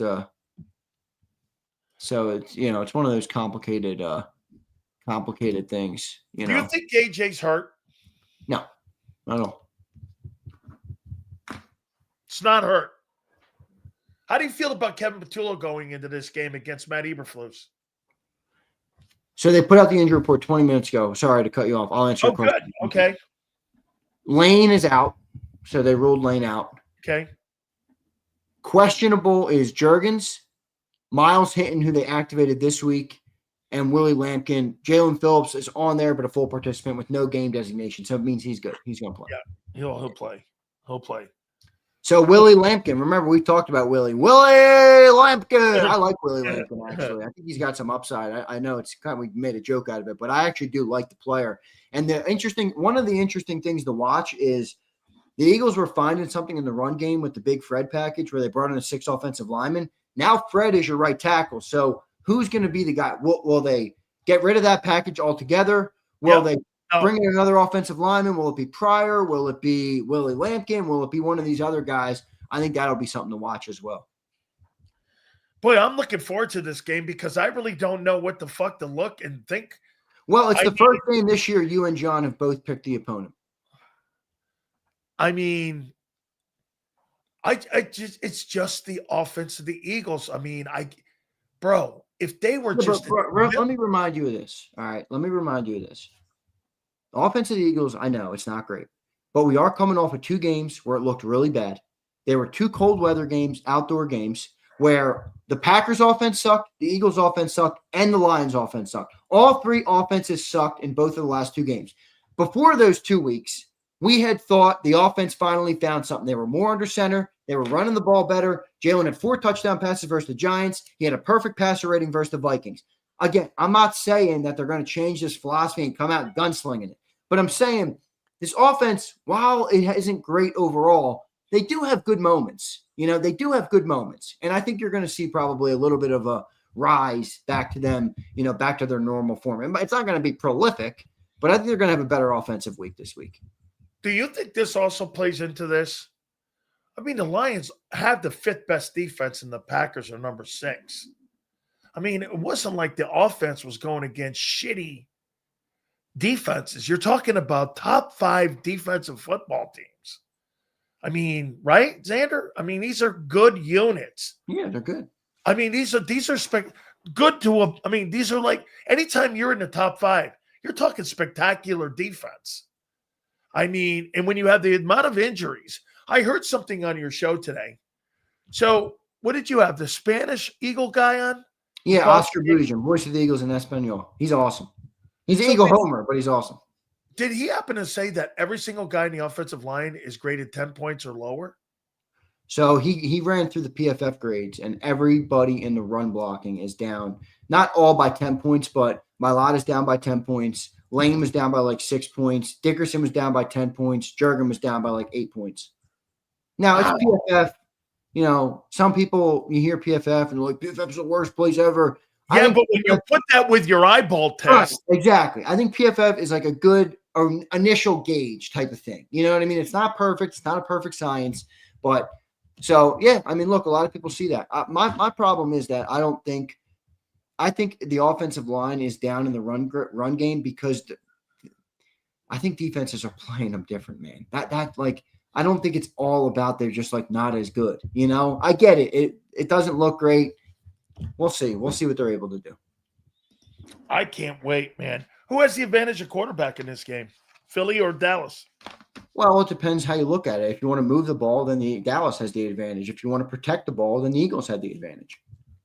And the Eagles want to protect the ball. So both quarterbacks are fit for their system coming in. Jalen's the right fit for the Eagles system, and Dak is the right fit.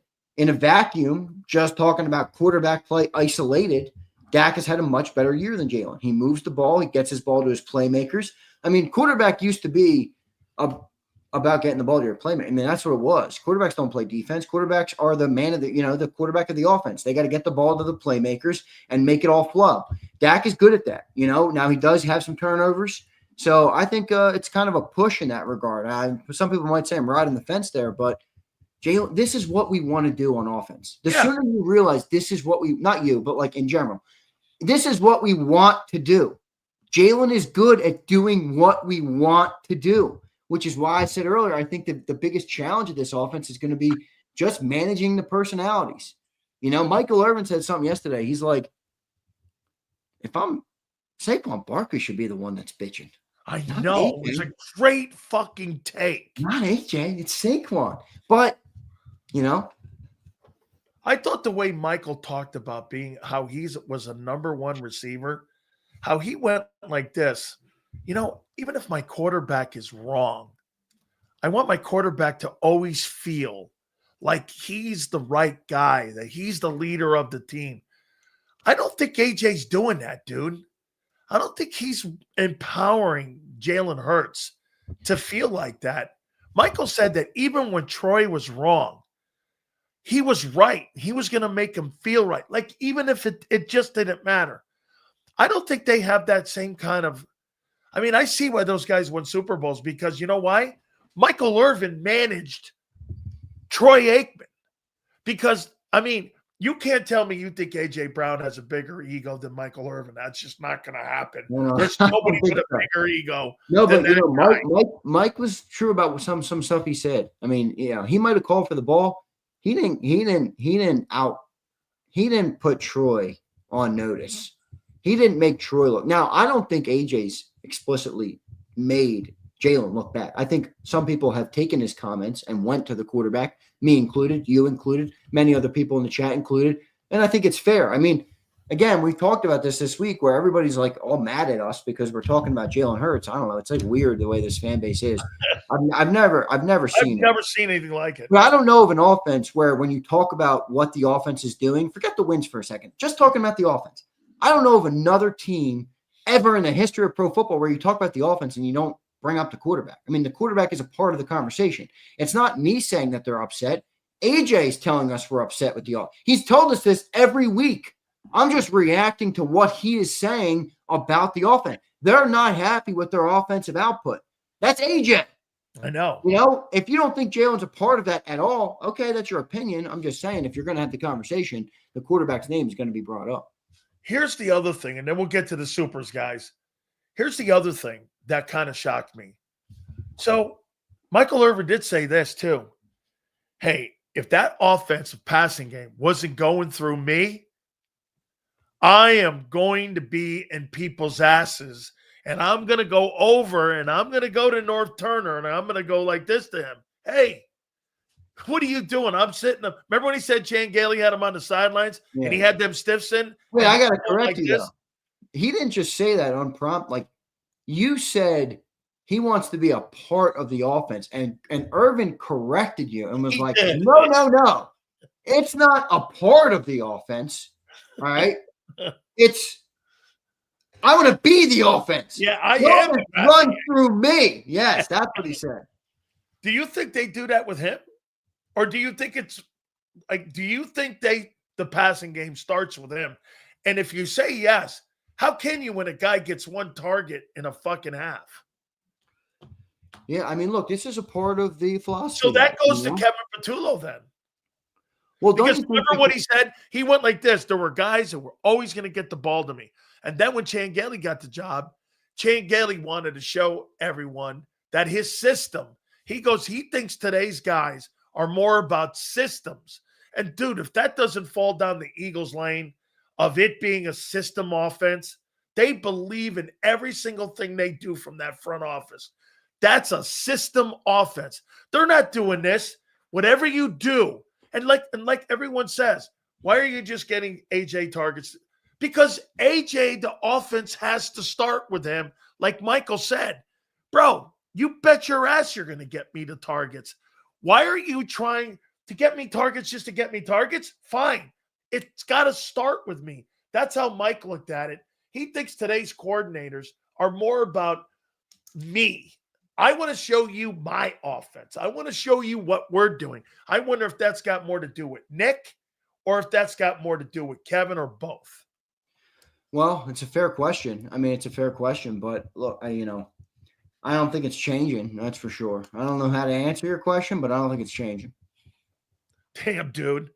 I mean, I thought Mike gave you what a number one world champion wide receiver thinks of. Yeah, but he also didn't bail AJ out. He also didn't bail AJ out. No, he didn't. Yeah. He said how he's doing it. Like he said, I mean, Xander, I saw that, and I should have brought that up too. Mike, it was, you see those little things that me and him watch? We watched a little, like, he was meandering over here, AJ, in the huddle when Jalen was in there. I saw it the other night. I saw that too. And I didn't jump on it either. Mike goes like this. I saw him meandering around, and he wasn't part of it. He goes, there's something bigger. That's not just about the last game. You know There's what's something interesting? bigger. You know what's interesting about a guy like Michael Irvin, and I can't speak for everybody, but one of the things I love listening to, and it's why I like listening to AJ, whether people like him or not. I know people are fans and, they only care about the Eagles, not AJ. I get it. But even if I don't agree with these guys, like I want to know what's in their mind. This dude was one of the best. This dude's a Hall of Fame wide receiver. He dominated at every fucking level, multiple Super Bowl wins, all these different things. I want to know how he thinks. One Same of the with players, AJ one Brown. of You the think players of AJ the Brown? decade. And this is why I don't like when people are shitting on AJ Brown. It's like, all right, you can not like his delivery, but I'm interested as a man who's trying to achieve success in life, how that guy thinks. I want to get it. What's The blueprint. going on? Yes, not even with the blueprint, but just like what are you? Show me. How do you think? Yeah. How did you become the best at your craft? How did you become an all-pro? How did you become, the top of your game? And I always, again, even if you don't agree with everything Mike said, I'm always very fascinated by listening to the way they talk and the way they explain things and the way they think about things. Do you know one of the greatest comments I ever had with John Morgan was? I told John Morgan this, John, I don't want money from you. I want to know how you made it. Yeah. Because that's the golden grail. Hey, this guy, right here, he could write it. Get this, they came to him and asked him if he could pay off $5 million of the Billy Napier payout. I know he said went like no, this, right? No. And he goes, why? He goes, because I don't like Scott Strickland and AD there. By the way, Lane Kiffin could bring Ed Ogeron with him back to LSU if he wants as a recruiting coordinator. You think Kiffin's going to leave? No. If he does, it's Florida because of Layla, his wife. Father John. And what Coach Jason Brown said on the show the other day. Boats, what do you say? Boats and hose? Yeah. He goes, hey, Dad, it's Ole Miss. It's true that Lane went after Alabama. I think it was after Alabama. Lane took a job at Florida Atlantic. Yeah, FAU. Yeah, FAU. So if you remember right, think of this. Every single job he's had has been with failure. Raiders. Ray says AJ isn't close to playmakers' mental toughness. Would you agree with that? I think he's more calculated than playmaker. It's a different time though in the media. I'll tell you, it is. And you know what Michael was? Here's the thing about Mike. Mike's emotions are on his sleeve. I don't really think AJ puts that out there as much as Mike did. Like, you see Mike's faults. You see his successes. It's why I love the guy. There's no like phoniness. Yeah, he's an open book, man. He's a real dude. Yeah. He's a real guy. He's got mistakes he's made. He knows it. He's got flaws in his life. Well, guess what, Mike? Welcome to being a human being. Well, some people try hiding that. Oh, absolutely. And then some people, a lot of people love to cast a stone. Like people have been attacking you all week because you made a comment in 2012 that you've apologized for many times. You've been open about it. Anybody who listens to your program, anybody who knows who you are as a person, as a man, where you've been, what you've done, what you've accomplished, who you've walked through life with. I mean, come on, man. But again, people love to cast the first stone. People love to act like they sit on a high horse. And you see it all the time. And people do that with even guys like that. Yeah, and get this. They don't know anybody I know. And I told a couple of these guys, I go, bro, you don't know anybody I know, or you don't know me from a can of paint. You just hear something and I don't know. So, Xander, let's get to these supers, my friend. We got Mike North coming up here, my friends. Let's do it. Here's Big Marsh. What's up, Big Marsh? Appreciate you, man. This guy right here. I got to tell you about Marsh, man. I love Marsh because he doesn't always agree, and he kind of does his own show inside the show. He does. He's about to do it right here. I know. I like it. What up, Stills? Just got on. Guess who got smoked by a giraffe last night? Say it with me in your voice. Josh Allen. How you doing? Oh, man, Marsh. Hey, I'll tell you what, those 8 sacks, he said he ran into 2 of them. He didn't play well last night. It happens, man. He didn't play well. No question about it. That was an L for him. Actually, now, do you think about it, right? Xander, the AFC East, the Patriots own that thing now. They're going to knock them out. Like, how many years have they done that in a row now? The Bills have won all those AFC East in a row. Patriots are winning that. They're 9-2. Yeah. They would have to have a nuclear meltdown. They already got them one game up, too. They've They're not already gonna beat have them a early in the nuclear year. They're not catching them. They're not going to have a nuclear meltdown. That team might not be ready yet for the playoffs, the Patriots, but that's a Too well solid team. coached. Very well coached, good defense, great players on their defense. They got, now I think Milton, I know obviously I watched the game last week. Milton got hurt. Yeah. I don't know. Did they put him on IR? I didn't see that. I Let me don't look know. that up, because that would be a big loss, dude. He has played Huge loss. 'Cause he really was well playing for them. Pro Bowl football for them. He was playing really good football. I don't know if they put him on IR yet. Because if they do, man, that's a gigantic loss for them. Because I don't really think they're that deep. He was on IR. That's 4 weeks. Wow. 4 What a weeks huge minimum. loss. Major loss for them. Let's see here. Who do they got this week? They got the Bengals. That'll be all right. Then again, is Burrow back? They're talking about activating Burrow. I think Burrow might be back. Yeah, I think Burrow might be back. Oh, Burrow. Hey, the Bengals might win that ball game. If Burrow's back, they may win that game. I don't think even if Joe Burrow is playing like the greatest quarterback since, I don't think they're a good team. They're just not. They're not a good team. Yeah, they're 4-7 right now, man. How about the way the Ravens are playing? They're back to 5-5. Hey, how about this? Lamar didn't have a great game last week. I went and rewatched some of the condensed games on NFL, because when the Eagles play, I don't always get a chance to watch all the other football. I'm so focused on the pregame show, the postgame show, setting everything up, clips, postings, thumbnails, all that different stuff. So, but yeah, he didn't play that great, Lamar. I don't think. I still feel like Lamar's going to return to form. I mean, it's fucking Lamar Jackson. He's a 2-time MVP. He should have been a 3-time MVP. I mean, the guy's a fucking stud. I mean, he's got his problems. Every quarterback does. But I feel like the Ravens still have a chance. How about the way the Texans have rolled back? I mean, they had lost 3 in a row. They were 0-3, right? Yeah, 0-3. Now they're what, They're 5-5?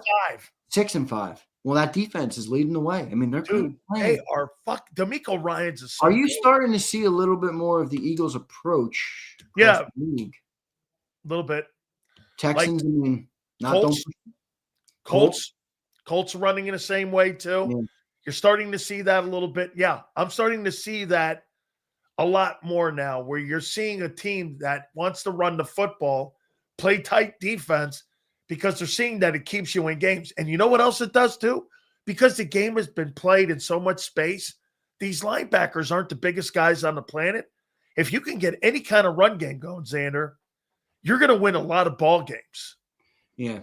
Ryan says Flacco's starting, but I don't know. I did see he was a full participant, but I'm not following the Bengals, their every tweet, so I don't know what he's up to. Here's Kilgore. What's up, Tyler? Hey, Xander, love your style and the new clips. Thank you, bro. Appreciate it. Man. Oh, yeah. Hey, those clips are killing it. Yeah, are you talking about the short ones, Tyler, or the long ones? The vertical shorts or the long ones? You got to let me know. I'm happy with it too, man. It's done well. Kyle says, this might be a reach. Steelers might only win 2 more games for the rest of the year with their schedule. Yeah, I don't think they're going to be. I think they're fading too. Yeah, they're fading for sure. Like, I would look at them and go like, I mean, yeah. Hey, by the way, you think the Bucks? I think the Bucks are losing to the Rams Sunday night. Who's playing? Bucks and Rams Sunday night. Is that the Sunday night game? Yep. Yeah, I mean, I think the Bucks have kind of fallen off a cliff in a way. So I think the Rams injuries, man. Yeah. Yes, sir. Both. Awesome. Thanks, Tyler. Appreciate it, man. Here's Kyle. Oh, we got that one. Kyle, thank you, dude. Appreciate you. Big Marsh, thank you, man. Rizlo, what's up, Rizlo? Isn't our defense better than when we played them at the beginning of the year? Absolutely. Yes. Not even close. Yes. Not even close. But their offense is better too. I think their offense has gotten better. I think the way that the run game has gotten better. I mean, let's be candid here. The Cowboys have a better running game than the Eagles do. The Cowboys have a better passing game than the Eagles do. And actually, the Cowboys have a better – how about this? The offensive line is playing better than the Eagle offensive line. There's not one dynamic on that offense where the Cowboys don't have the advantage on offense. Now, the question will be, like you said, the defense has improved so much. Now, the key is this, Xander. It's Lions and Packers they improved against. Do you understand what I'm saying? I mean, you shut down a guy who was leading the NFL in completion percentage. And how much do you put on the weather there? What? How much do you put on the weather? A lot. Well, so let's see. This is a dome game. Yeah, well, that favors the Cowboys then because they play Here's in that Christopher. environment. Christopher says Jalen is Dilfer with agility. Jalen, I'd say I'm not going that far. I think that's a stupid comment, bro. I do. He's not Trent Dilfer. Yeah, I mean, I'll be critical of Jalen when I feel it's necessary. That to me is just not. I mean, come Christopher, you can't coach out of the kid this one thing, and I will always give him credit for this. He is a winning guy.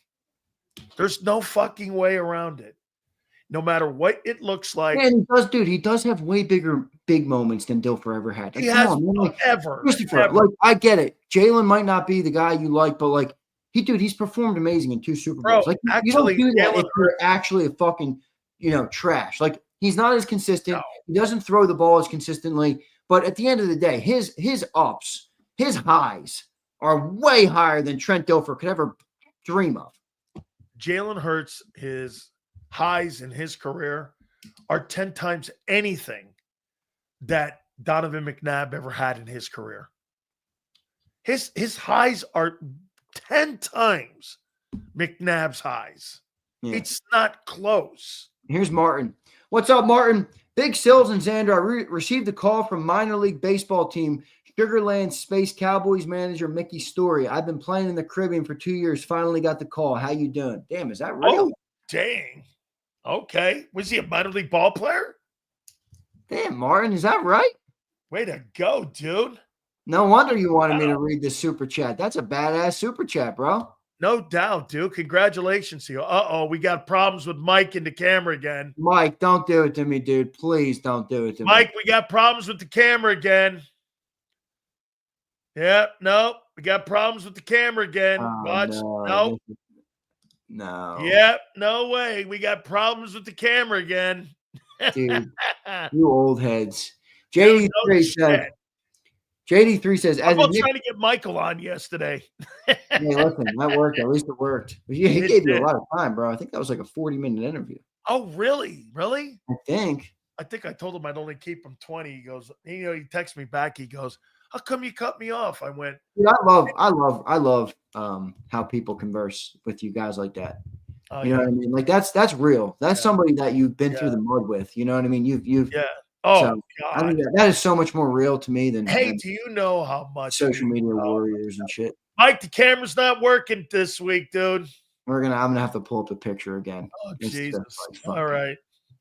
You want to reset the computer? I'm sure he can hear us, but I know he can. Mike, you're gonna have to reset your computer. And he's like joining pop up again. It's not working, dude. All right, let's read through these and we'll figure it out. All right, we'll get them.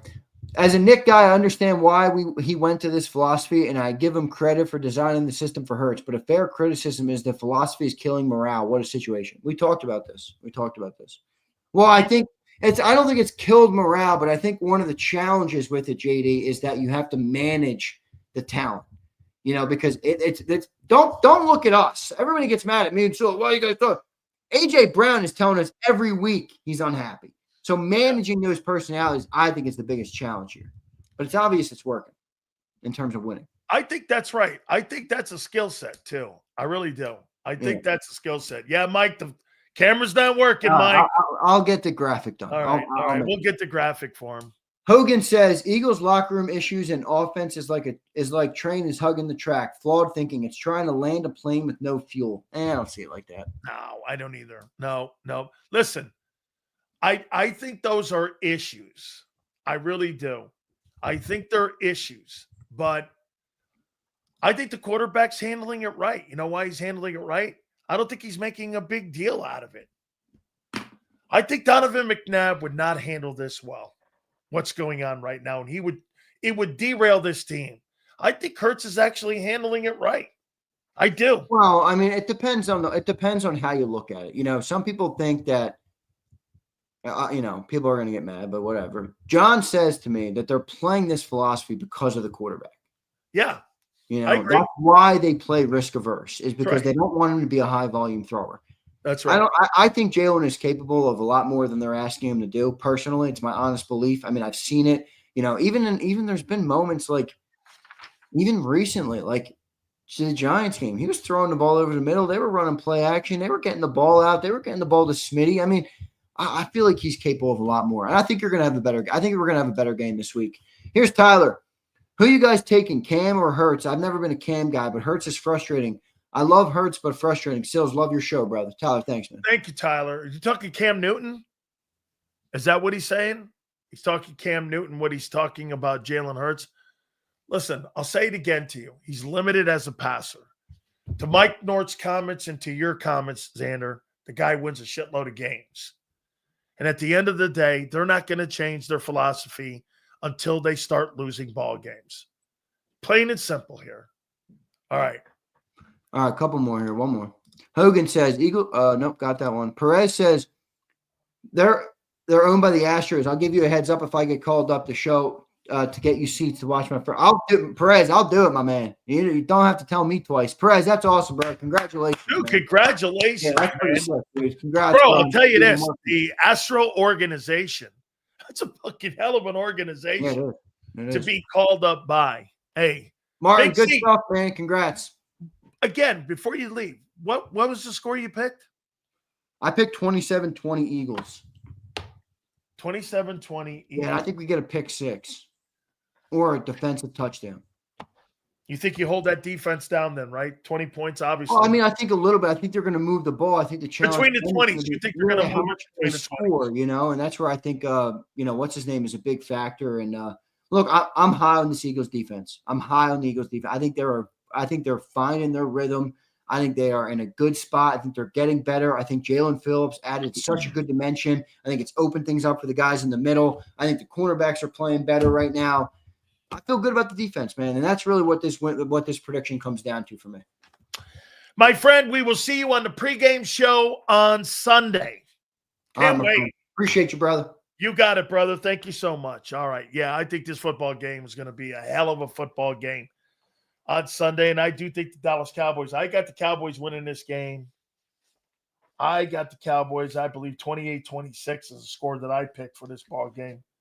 Yeah, 28-26. All right. So, without further ado, now we're going to get the graphic up for him because his camera's not working. Again, I don't know why, but we cannot go a Friday without our friend Mike Nort, who joins us now here on the show. We appreciate Mike coming aboard with us. Yeah. Hey, brother, man, I don't know, man. Me and you, I think we're just a little bit too older here, man. I do 10 of these a week. This is the only camera that don't work. Yet I have the arrows pointed at me. No, Mike. Like you said, I do interviews every day, too. I got you. And this is the only one that goes down. That's the only one. I can't believe it because I have a good hair day going, as you can see. I'm going to take my teeth out now, because it's not that important, Dan. It's how I grew up doing radio. So, I'll have to live without doing a picture. I did 33 years without pictures, so I'll figure it out. You put that picture of me that looks like basically I'm a counselor at a summer camp. And then we'll get going here. But I've loved the banter all week long. I'm mystified by the fact that the Philadelphia Eagles are the major problem in the National Football League right now. We have a guy that's 8-2. I think he's 51-7 since who knows when. It's just an absolute shame. And I hear LaShawn McCoy. The more athletes, ex-athletes I hear, I used to think they took care of each other, from Cam Newton to LaShawn McCoy. They want to, LaShawn McCoy said today that, maybe they'll let Jalen Hurts go. I mean, I think ex-athletes in the booth is 50-50 right now between being dumbasses or being geniuses. I don't know what to think. Deshaun Jackson said that they thought maybe they would move on from LaShawn McCoy. Shady McCoy said that they would move on from Hurts. He said that at the end of his contract, they'd look around. Well, I think a lot of people move around, but I don't think after Mahomes won a Super Bowl, and did people say, let's see if we can replace him? I just am mystified by the whole thing. I get a kick out of what's going on. I heard, I've heard people from Chris Canty say that Joe Burrow is an elite quarterback to what the hell can't we get going with the offense? I'm going to just say this. The two highest passing total yardage games of the season, and if you check it out from the Philadelphia Eagle quarterback, Jalen Hurts, they lost those games. They lost the Denver game. They lost the Giant game. He threw for 280 yards. He throws for 150 yards. They win the games. So I don't know. Like somebody said today, the Eagle media and the Eagle fans are mad because they're not winning the way they want to see them win. Because wins are the only thing that matter. But apparently, all I hear is gripes about he can't pass. Well, he's got 16 touchdowns and 1 interception. He had to throw those. So I just think that it's a boring week in the NFL. And if you're picking on the Super Bowl champs, have at it. How about this, Mike? But there was a report by a respected guy. His name is Derek Gunn. Mm-hmm. And he goes in the locker room all the time. He's got great relationships. He knows the owner very well. Mm-hmm. And he went on a recent show and said that there's a lot of people inside the organization that are without a doubt frustrated with Jalen Hurts. And that, again, they're frustrated with the way he's handling the offense. And on top of that, he knows that he won't be benched because of the contract that he has, and that he's kind of fighting what the coaches want. And here's a guy like, this, Mike, if you make those kind of comments and they're false, those organizations are going to take your key fob away, and they're not going to allow you to be around that team. So that guy makes a living at going into NovaCare Center and covering the Philadelphia Eagles. What's your takeaway with that? Was a guy who is a well-respected guy. He's not a liar. I know the guy very well. You may say whatever you want about him, but one thing he's not is a liar. What's your take on that? Look, A.J. Brown said it today, or said it yesterday. You guys are focusing on the wrong guy. Saquon Barkley's your problem. He had 30 yards in a game this year. He's had 70 yards in the game. And somebody said, well, you're not playing like you did last year. He goes, either is Saquon Barkley. How come nobody's picking on him? How come nobody's signaling him out? He's averaging 66 yards a game. He may make 1,000 in 17 games, which is vomit. I remember the standard was to have 1,000 yards in 14 games. Yeah. There were guys that had 1,000 yards in 12 games. You have a running back who's done commercial every 2 weeks, carrying the load. As far as last year, he had like 25 carries over 20 yards. He's got 2 this year. I think we're pointing at the wrong person. I think if Barkley starts ripping off runs, then the passing game gets better. But in the meantime, I'm looking at a guy named Jalen Hurts, who has outplayed Patrick Mahomes in 2 Super Bowls in a row. They lost the one game. He threw 1 touchdown, but ran for 3. And then last year clearly outplayed him. So I am mystified. I don't think you'll hear anybody in Kansas City, even if they lose this week, say, let's replace Patrick Mahomes.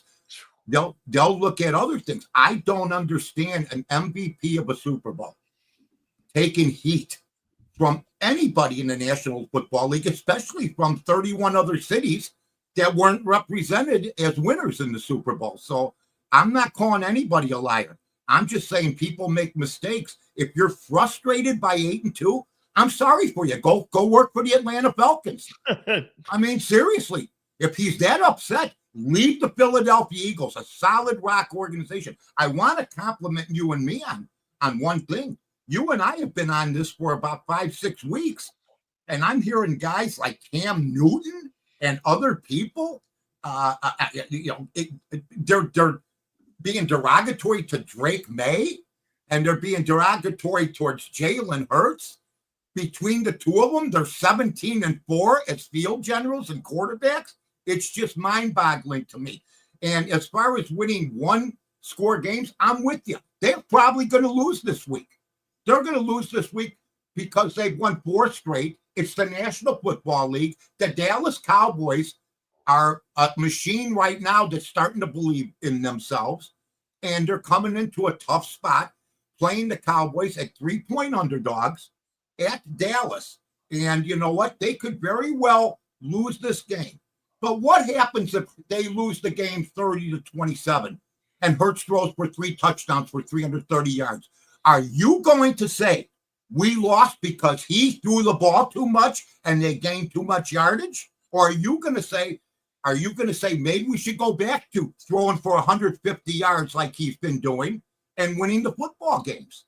What happens if Hurts has a great game and you guys lose? What are you going to say that? You know what I would say actually, Mike? If he throws for 350 yards and 3 touchdowns and no picks in the game, I would actually be more encouraged coming out of that game. 31-27, they lose a divisional game. And if they lost that game and you started seeing signs of the offense coming around, the run game picking up, like you said, hey, that Quentin Williams being added on the defensive side with Kenny Clark, that's going to be a good factor for them. And I think they have the advantage inside because I really don't think the Eagles have blocked well. I think the Dallas Cowboys have actually added good personnel. I think they're playing a little bit better. So to me, if they did that, I'd be more encouraged about them. I think a lot of problem, though, Mike, is that the margin of error, when you're the 28th or 29th worst offense in football, your margin of error, because if you do have 2 turnovers, you're losing the game. But in your attitude, you would say this, Mike, if you have 2 turnovers anyway, whether you throw the ball or not, you're most likely going to lose, right? Yeah, you know what, Danny? I just think that as long as you're winning football games, I mean, I'm here in Chicago. We're 7-3. We've won all close games. In my opinion, next year, the Bears could be this year's Washington Commanders. Yes. They're doing what the Commanders did last year. Do I think the Bears are improving for next year by playing now? Absolutely. They're 50-50. I think they got a chance of being the Washington Commanders this year's Washington Commanders, or they have, and also they're improving their team. The bottom line is we're winning football games, and we don't know how. We're just getting we do know how. We're leading the league in turnovers. I think with the Eagle defense, okay, the way that you guys are playing, you're giving up 4 yards of play, which is insane the last 2 weeks. I think that you guys are in great shape. I've never seen a team that's 8-2, that's a Super Bowl team, take the amount of incoming that I'm hearing now. The Kansas City Chiefs, it's like you're trying to dissect. I understand Patrick Mahomes is the quarterback of this team, and I hear this, Josh Allen. Josh Allen throws a beautiful ball. He's better than Jalen Hurts. What happened to him last night? They had no, right? They got beat. So as long as you're winning, but I would love to see Hurts. What happens if you win again and Hurts throws for 150 yards, Barkley runs for 66 yards, and you win the game 17-14? I think you're gonna have to just come to the conversation of, hey, listen, it's that risk-averse personality that team has. They're going to play defense, and basically what they're going to do, Mike, they're going to beat you like the 90s Cowboys. They're going to run the ball for what they can, maybe not that as proficient, and they're going to protect the football, and they're going to play defense, and that's their style of game. And if you don't like it, it may not be the sexiest looking thing on the planet, but that's how they're going to win ball games. I saw Dan Orlovsky. He basically called anybody that is piling on Jalen Hurts disingenuous. He says, I've never seen a quarterback go under so much scrutiny who's an MVP, Super Bowl. I don't care how you cut it. This guy here, and I've said it before, if he goes down tomorrow, you're going to wish you had him, even with his low passing yards, even with the way the offense is.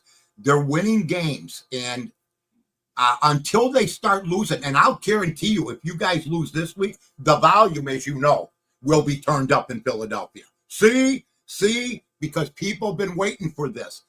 In my opinion, even if they lose to the Cowboys, they're still my favorite to go to the Super Bowl and possibly win it. Mike, your Bears. Oh, so who do you have winning on Sunday? I have Dallas winning. Okay. I have Dallas winning the football game, but it was a tough pick. And it wouldn't surprise me if Philadelphia won. It's a tough game for them. I think it's a tough spot. But this is a team, Philadelphia. They just beat the Detroit Lions.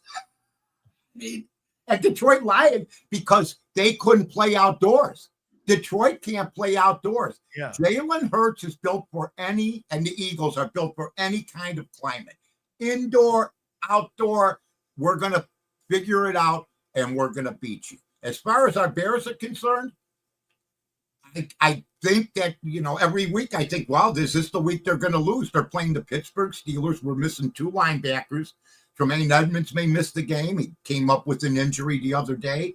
And if you're missing 2 linebackers on a team that likes to throw 6-7 yard, passes, check downs, because that's what Aaron Rodgers has really become. In a way, I'm almost glad that Mason Rudolph isn't playing, because I think Mason Rudolph, even though he's not as good as Rodgers, can maybe do more things now that Rodgers can't do anymore. Yeah, he can get out in the perimeter more. I agree. Right, and he can do certain things, but I'm waiting to see what happens. We're anxious to see what happens. Pittsburgh is an underdog, but they're only 2.5 point underdog coming to Chicago. Rodgers made some smart Alec remarks the other day. He says he loves Chicago. He loves them on Monday. He loves them on Thursday. He loves them on Sunday. And we knew exactly what we're talking about. So the Bears are laying in wait with a very good coach who should get some Coach of the Year awards, votes in Ben Johnson, even though he won't win it. Probably Mike Vrabel or somebody else will. Chase Steichen may be in Indianapolis. Steichen, yeah, and see what happens there. But I think he'll get some votes. Nobody. And I didn't have him at 7-3. I had Ryan Poles, the GM. The last 3 years, I gave him Fs across the board. This year, I mean, I wanted Pete Carroll for the Bears, and it's nothing against Pete Carroll with the Raiders. They're just a bad product, a bad football team. He can still coach. But Pete Carroll, in my eyes, I got to be straight up, would not be doing what Ben Johnson's doing. Their offensive line got improved. Caleb Williams has improved. They picked up their running back Swift has played better. They picked up some good rookies. So, I'm giving Ryan Poles now, who got a 4-year extension as the general manager, high passing grades for this year. Will it continue? I don't know, but I never had him at 7-3. How about this, Mike? Here's this, which is incredible. So the Bears are right now, they're the 4th best total offensive football team in the National Football League. They're 13th in passing offense. And when you take a look at where they're number 2 in rushing offense right now in the NFL, you look at their scoring on how well they've done. They're 8th now in scoring. Red zone. Look at all these numbers, man. I mean, they're spectacular. Yeah, the red zone. And how about this one? Here's the last one. 3rd down. The Bears are 10th. I mean, this has to be one of the best offensive football teams the Bears have had in a while. They really don't start playing till late 3rd quarter, 4th quarter, as far as offensively is concerned. I mean, they have clutch wins in the 4th quarter, come from behind wins, 3 or 4 of them in the 4th quarter. The only weakness they have is in the red zone. I think they're like 20th in red zone scoring. But if you throw to the tight end and he scores a 58-yard touchdown bouncing off 3 tacklers like Loveland did against Cincinnati, we don't care. So they do have trouble scoring from the red zone. That's the only negative we can find right now as far as this football team is concerned. Dennis Allen's defense, quite frankly, when it's yardage given up, is horrible. But when you look at the turnovers, it's mind-boggling. They're number 1. And that's going to cover up any amount of yards you're giving up if you can get 2-3 turnovers a game. Absolutely, man. I mean, I think the Bears, would you not agree, Mike? The Bears have probably been one of the biggest surprise stories of the year. They've been the biggest. I've been waiting for a surprise like this since 1961, to be honest with you, because we've never had this type of year. 2006, we had a great defense. Okay, we went to the Super Bowl. We don't know how it happened with Rex Grossman. What we do, we had great defenses. We had Devin Hester. He won a handful of games returning. By the way, Mike, next week I have Urlacher on, and it's Bears and Eagles next week. So, oh boy, and Brian Urlacher was a tremendous competitor. He used to get mad at me because I would say he wasn't even the top 2 or 3 middle linebackers in Bear history. He's not. And he was basically a safety playing the middle position that changed the position that made him unique. But he wasn't Butkus. He wasn't Singletary. But Mike, you're talking about George, and you're talking about Joe Butkus. George, Dick Butkus, Mike Yeah. Singletary. And These Singletary. guys. Those So are Brian, Mike, those are three of the greatest middle linebackers that's ever played the game. that's why he shouldn't have gotten mad at me, because he's one of the great middle Yeah, linebackers. I don't think that's a rip to be called that. No, I mean, no. Butkus is still revered today. absolutely. Butkus, we took him dying as a city. The whole city was down, and he just died a few years ago. Yeah. We were down as a city. We had the two greatest draft picks in history at number one, in Gale Sayers and Dick Butkus. We never went anywhere with them. They were 9-5 the rookie season, and the Bears could not build on those two guys, which is a sin. But Brian Urlacher proved it. They won a Super Bowl. I mean, they went to a Super Bowl based on defense. It was like almost old school, like the 50s, 60s, or 70s. Rex Grossman recently said, have you guys had a Super Bowl party lately without me? Because he went to the Super Bowl as a quarterback. We only lost by like 12 points to Peyton Manning. Weren't you 14-2 that year? Yes, they were insane. We couldn't. I don't know. I can't remember what the exact record was. All I remember is we were in the Super Bowl, and I'm going, how did we get here? Yeah. Yeah. I think everybody says, how did we get here? I would probably say they made it to the Super Bowl, but because of Rex, who I've often said could walk in any bar and bet people he played in a Super Bowl. He's 5'9", about 180 pounds, and they'd all call him a liar. And then he'd show the proof.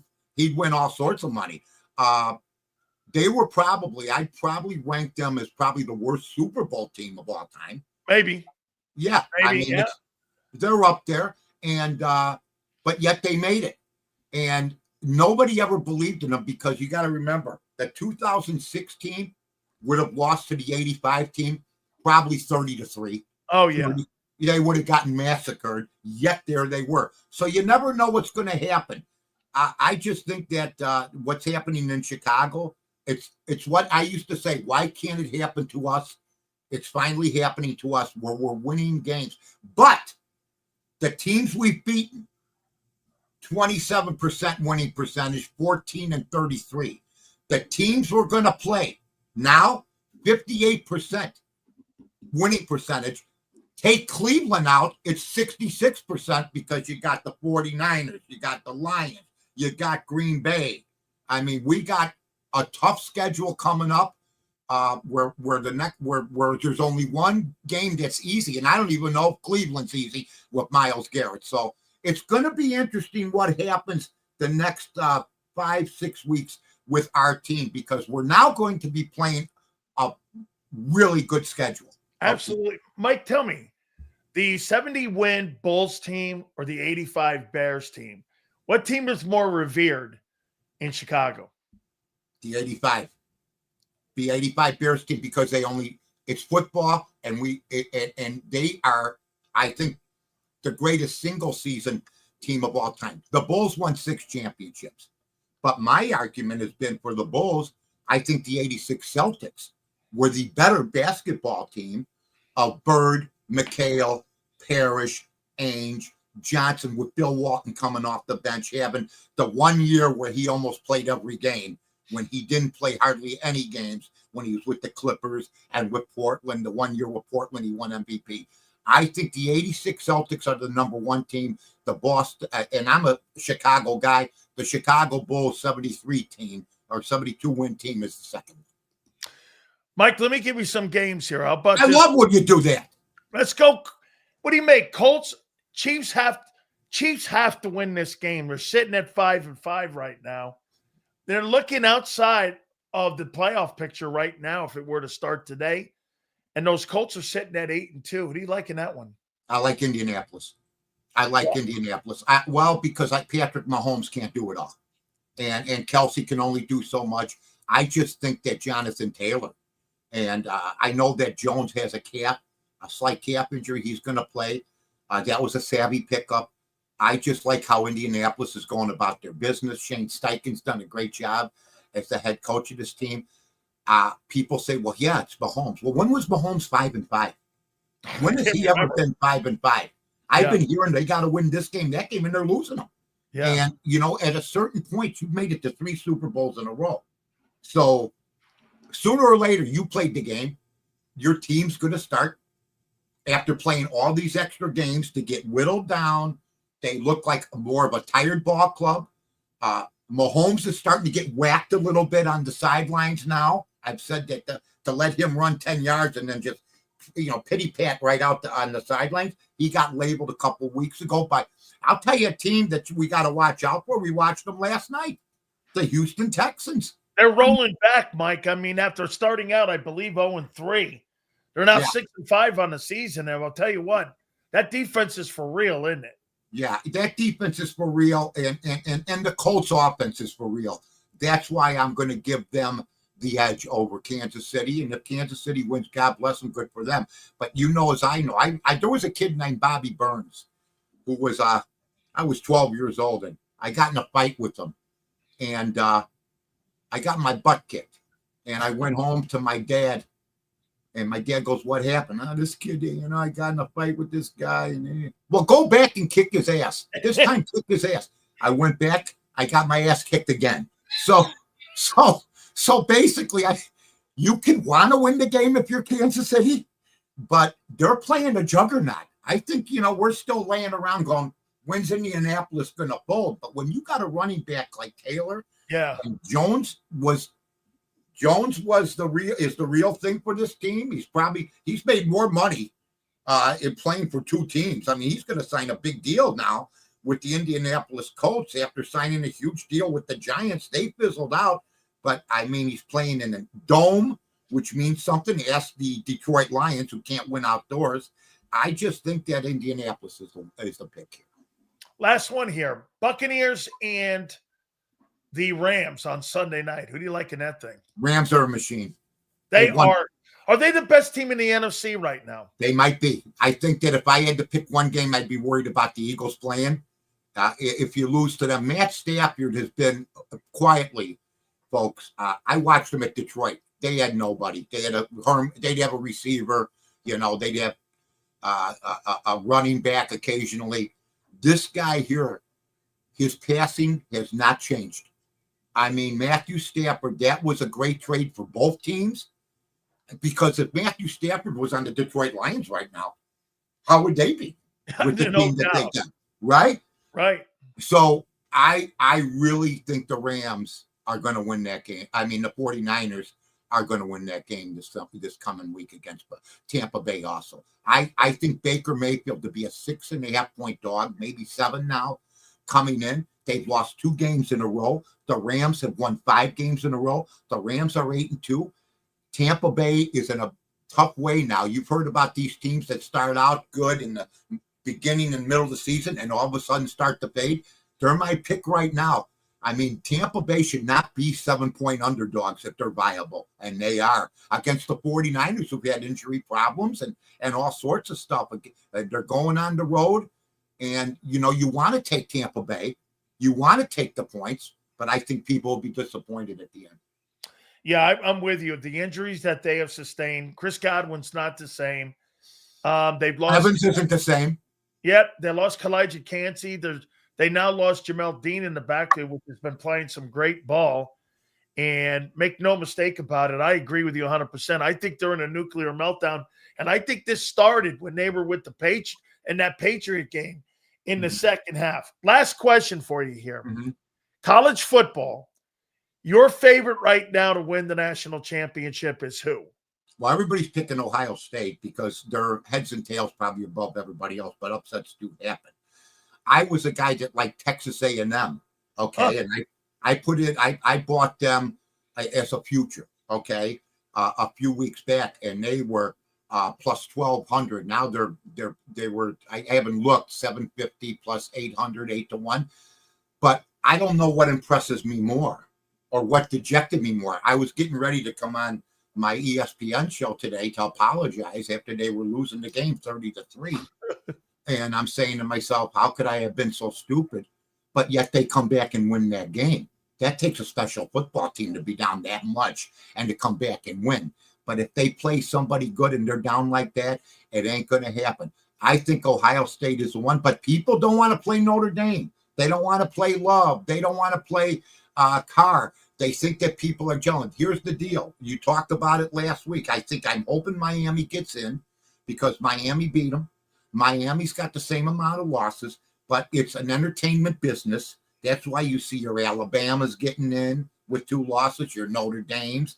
Miami is still a name team, but they had their ups and downs. Notre Dame is the New York Yankees, if you will. Yeah. I'd love to see Notre Dame make noise, but Ohio State looks like the beat-off favorite right now because you can't even make any money betting them on the futures. That's how much of a favorite they are. Mike, if Michigan wins that game against Ohio State, do you think that Michigan sneaks into the college playoff? Wow, that's a great question. First of all, I don't think that's going to happen, but that would be tough. How many losses does Michigan have right now? I think Michigan's got 1 loss. Wow. They got a shot. If you beat Ohio State, you deserve whatever you get as far as plaudits and rankings. But Ohio State's one. I like Texas A&M. Mike, they have 2 losses. Michigan has 2 losses. So if they lose to Ohio State, they're finished. If they beat Ohio State, that's a great point, Danny, because nobody is talking about Michigan. Nobody. Because if they win, Mike, I think that means they would go and play Indiana in the Big Ten title game. And then the game would matter because check this out. The Big Ten championship game wouldn't matter if Indiana and Ohio State get there because both teams are going. There's really no repercussions off that game. That game won't matter except for maybe some seeding, but they're still going to be in the top 4. So think about it. Really, the Big Ten title game, if Ohio State wins and Indiana and Ohio State get to the Big Ten title game, that game's irrelevant. It is. It's irrelevant, but if Michigan beats Ohio State, I mean, right. I'm seeing where they want to let every SEC team in the playoffs. So if you added another Big Ten team, that's fine with me. And if Michigan, that's right, that'd be 3 Big Ten teams. Then. Well, and if Michigan gets in that position and wins, you got to give them the nod. I mean, Indiana to me, the big game. If they play, if Michigan's out of the equation, I am so psyched to see what Indiana and Ohio State do. I think that Kurt Signetti has done one of the great coaching jobs. Listen to this, folks, in college football history. No doubt. Because Indiana football was behind badminton, okay, at Indiana. Okay. John Pont, guys like that were coaches in the 60s that would have an occasional good year. But if Indiana, what they have done is make Indiana University forget about basketball, for God's sake, and they are the new kid on campus. But they don't travel well. They don't have the following that a lot of the other teams that are going to the playoffs have, but they're starting to accumulate it. It's an amazing job to me. I can't think of too many better jobs I've ever seen a college coach do to take that downtrodden university that everybody laughed at. I remember when Signetti said, well, what's the difference between you being here and somebody else? He goes, well, when they were losing, I wasn't here. We're winners. And everybody laughed at him, and now we're looking at it, and we're seeing, and it's becoming a destination for recruits. Who would have ever thought this, Mike? You may have more teams from the state of Indiana going to the college football playoff than the state of Florida. I agree. And boy, in Florida, I remember, Danny, you guys in Florida State, Miami, the Florida Gators. I mean, all of us. I was on vacation back when I was a kid in the late 60s with my parents and my family. We went to Florida, and I couldn't wait to read about the pro games coming on. You know, I got the Saturday paper, read about everything was college football. That's right. The Miami Dolphins are a fourth place behind the Florida teams in college. They you know what, are. Mike, listen, when I played at the University of Miami, we would go to the bars, and the Dolphin guys would ask us to get them in the bars because everybody loved the Hurricanes because we were winning so much.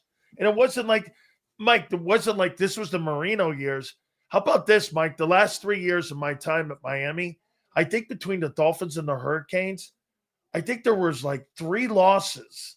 And all of them were – no, we had 1 and they had 2 in my 3 years of teams losing at the Orange Bowl. They would play on Sundays. Obviously, we would play on Saturdays.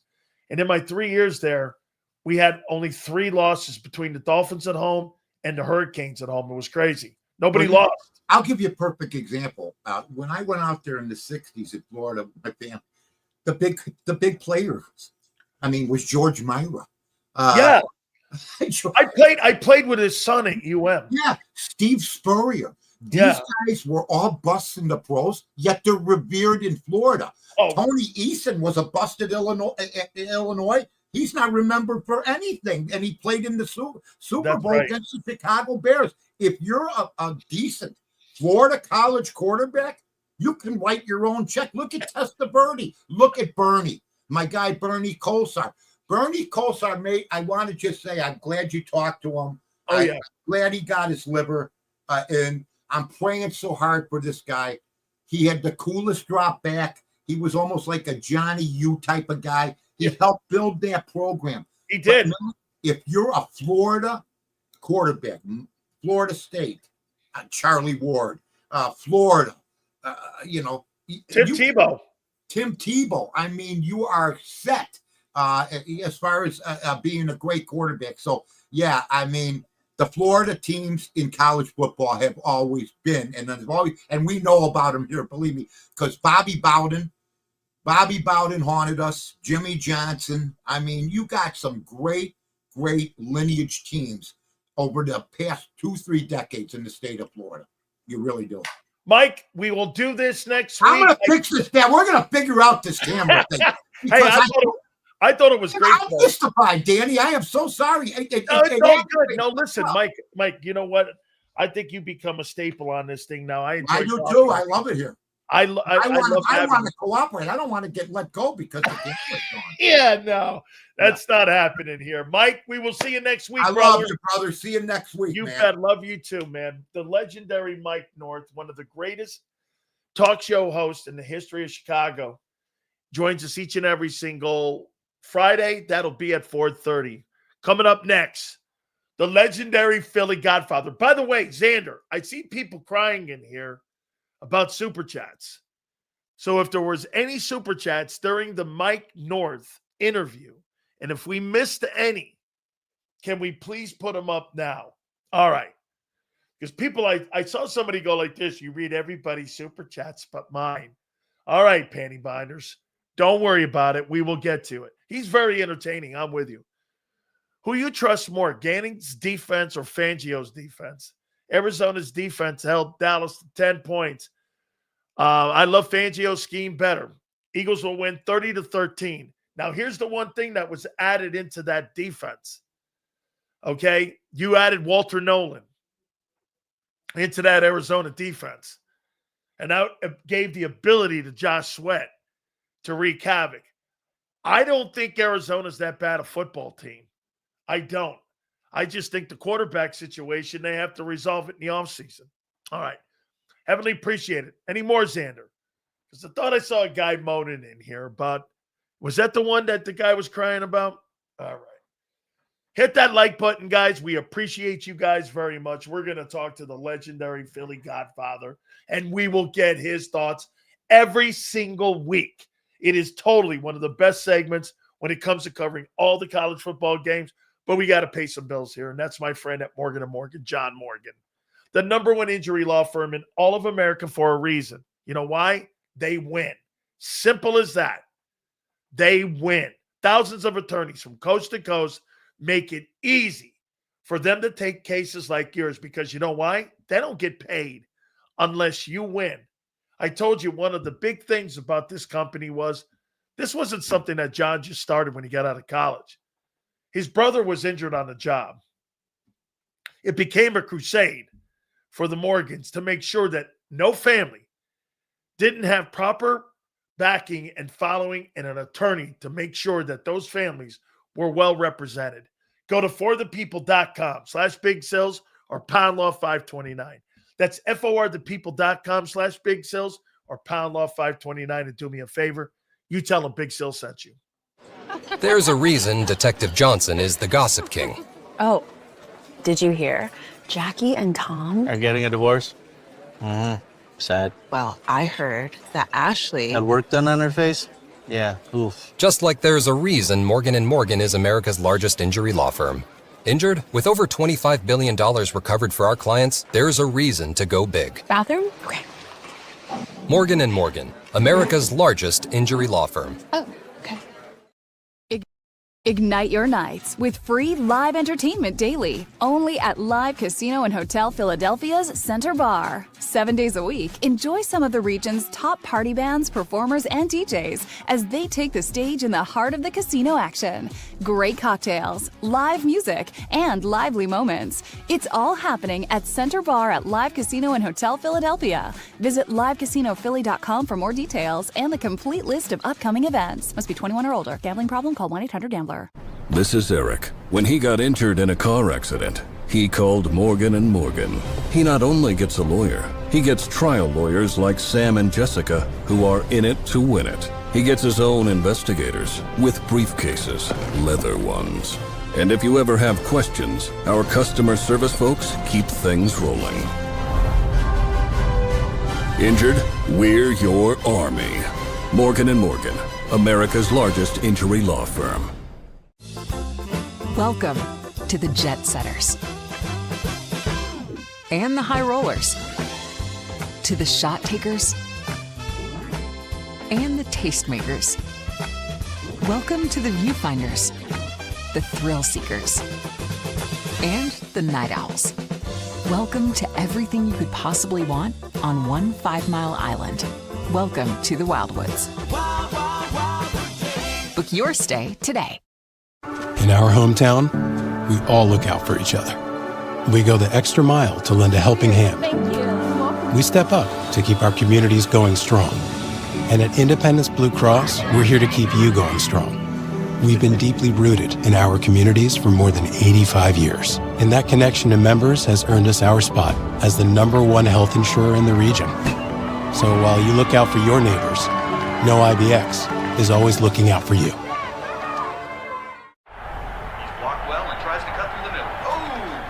Your gut says Miami is going to win and you should take the over. Your gut also said your NFT selfies would only go up in value. They didn't. But your head is on Sports Grid and knows the QB is in concussion protocol. The backup has a 45 QBR against the zone coverage. The New York D has the most sacks in the league. So yeah, trust your head. It's smarter to be on Sports Grid. EAGLES. Eagles.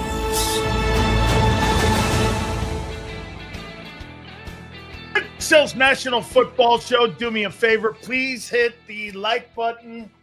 The legendary Philly Godfather is going to join us in a couple minutes. By the way, Haley Taylor Simon wanted to thank every single one of you for allowing her on. Thank you, Dan Sileo, for having me on JAKIB Sports, previewing the Eagles Cowboys yesterday, as well as talking some puck.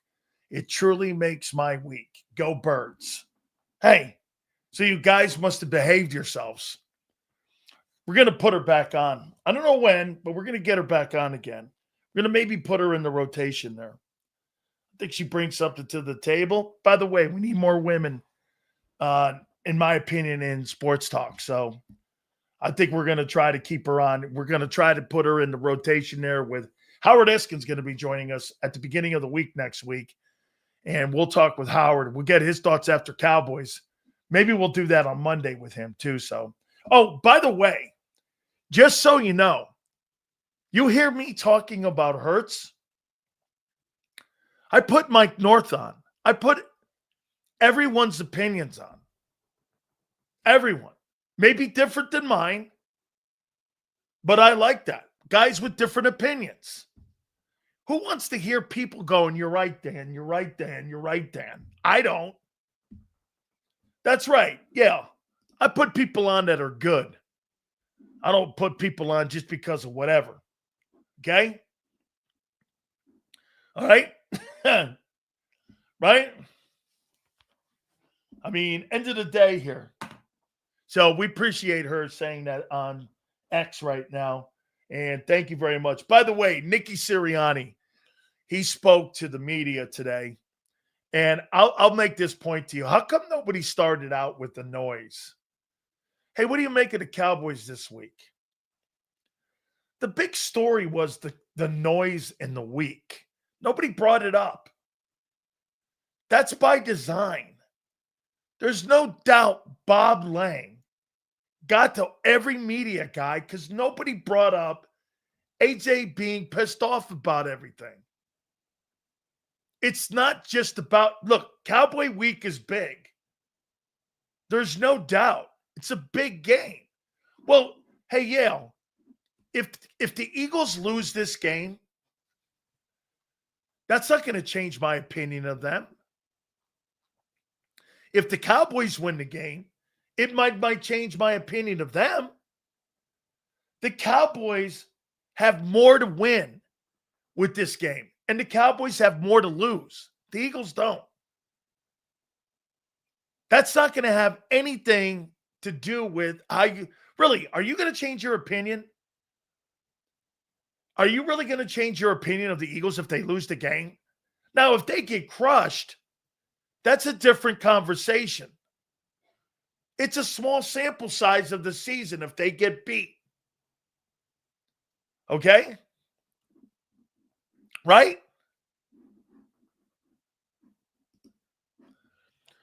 Rich, let's see here. Surprising support for Dallas beating a crappy team like the Raiders. Surprising how you guys fell over yourself after Hurts had a perfect score against the Giants and you thought your team was turned back around again offensively. You should have heard yourselves. It was funny as hell. I never, John McMullen and me were not surprised that the Eagle offense went back to being a shitty offense again. We weren't surprised. You were. Geez, what happened? What, do you think the Giants was going to fix it? Hey, we're back. Our offense looks great. We're back. Like, no, it's not. You really think the New York Giant – I told you, folks, you thought the Giant game was going to – or the Minnesota game was going to fix that. And I'm like, never in a million years was that going to fix that shit. That was not going to happen. All right. I'll tell you what, man. Man who knows A.J. Brown, too.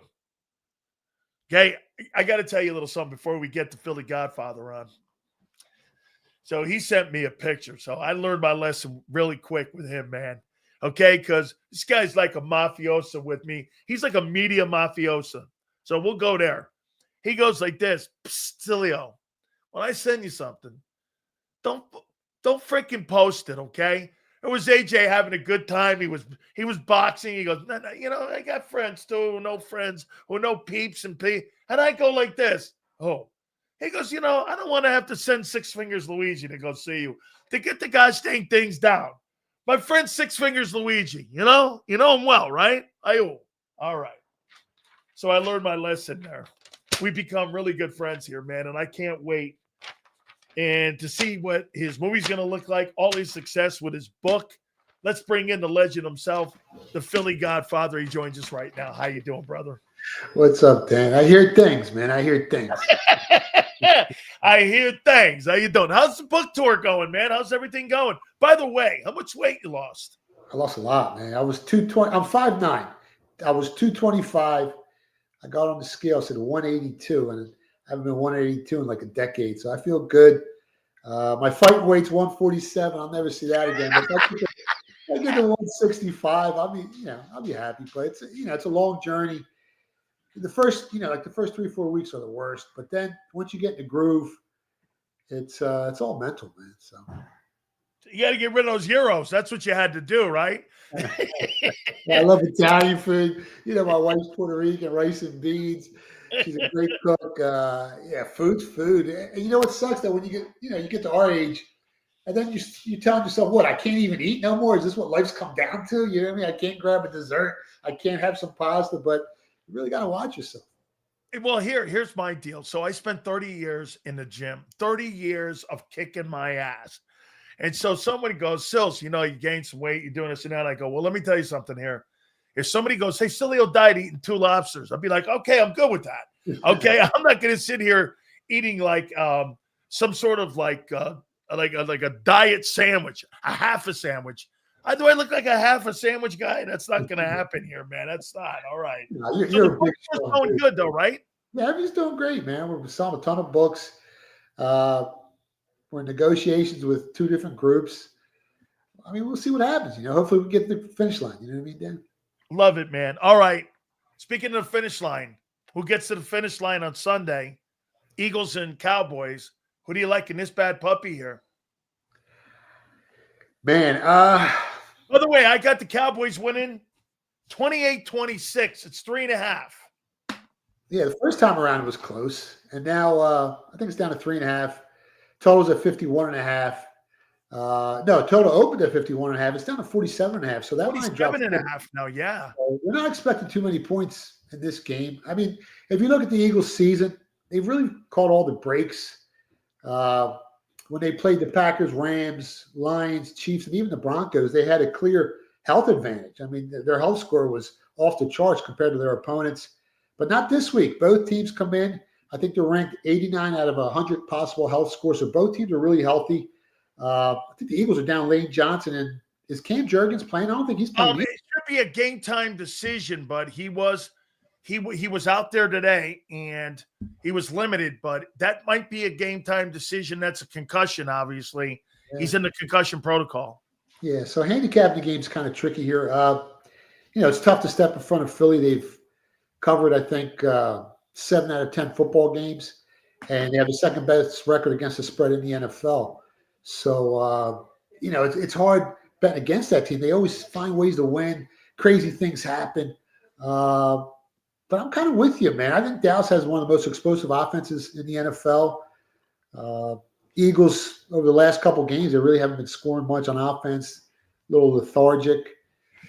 I think the Cowboys rank 2nd in points per game on the season. And at home, I think they put up 141 points in 4 games. So they can score. If Cam Jurgens doesn't play, it's definitely a move on the Cowboys at plus 3.5. And I might even look to play them to win the game outright on the money line.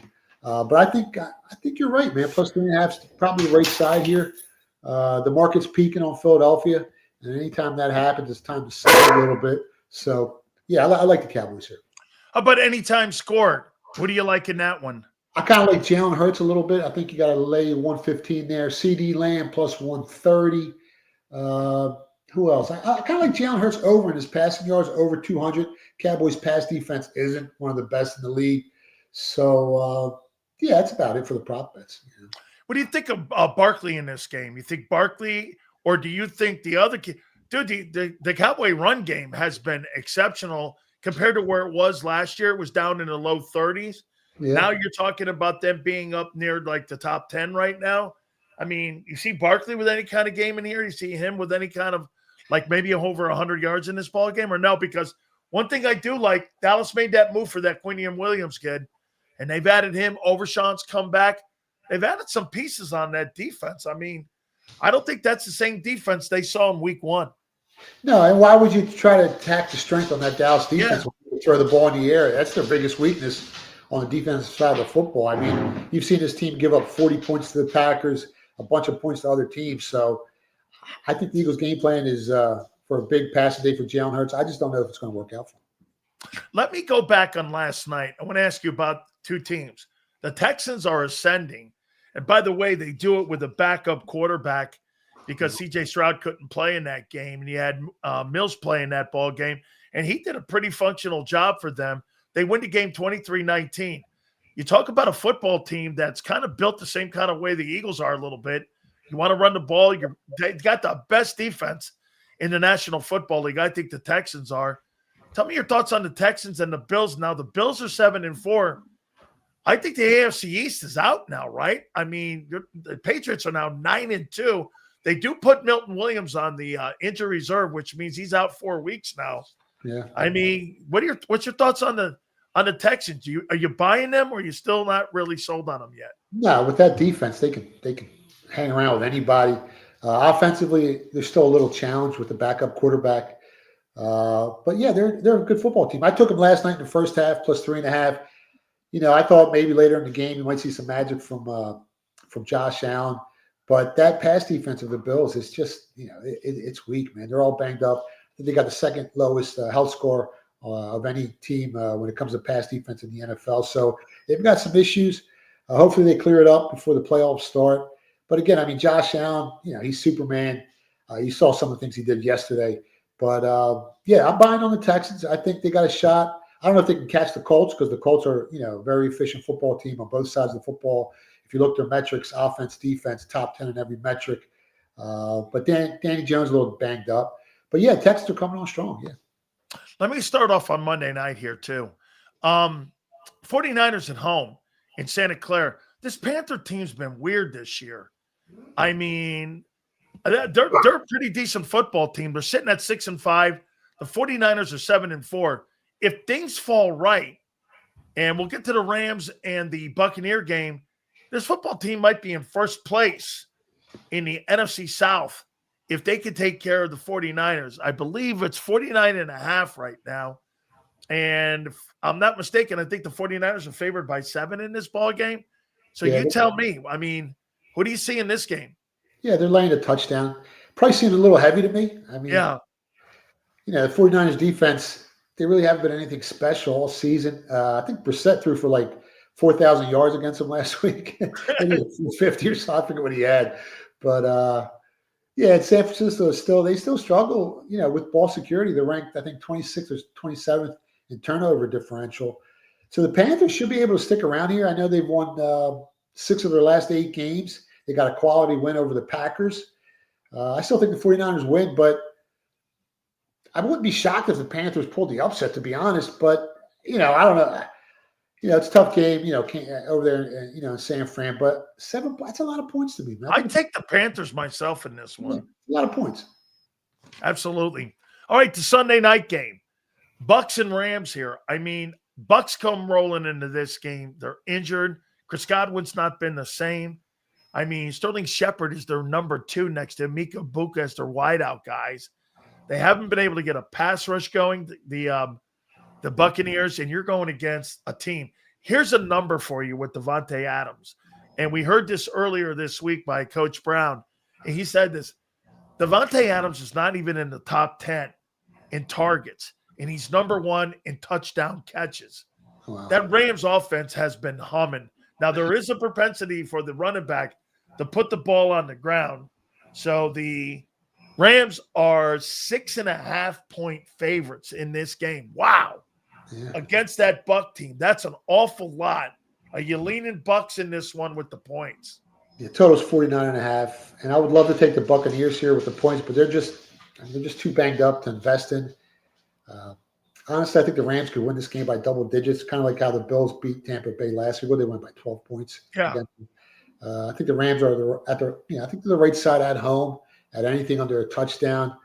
The total seems a little high. I mean, the Rams have a top 10 defense, and the Buccaneers offense, they're kind of limping in here.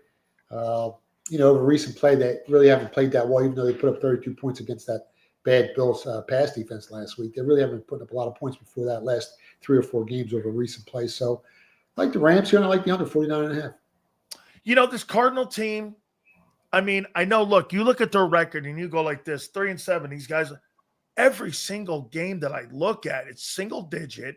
I mean, they play well. And since they put Jacoby Brissett in there, you go like this. It's efficient offense. I mean, their defense, since they put Walter Nolan in, has been lights out. The Jags have to go on the road and go to Glendale, but they're 6-4.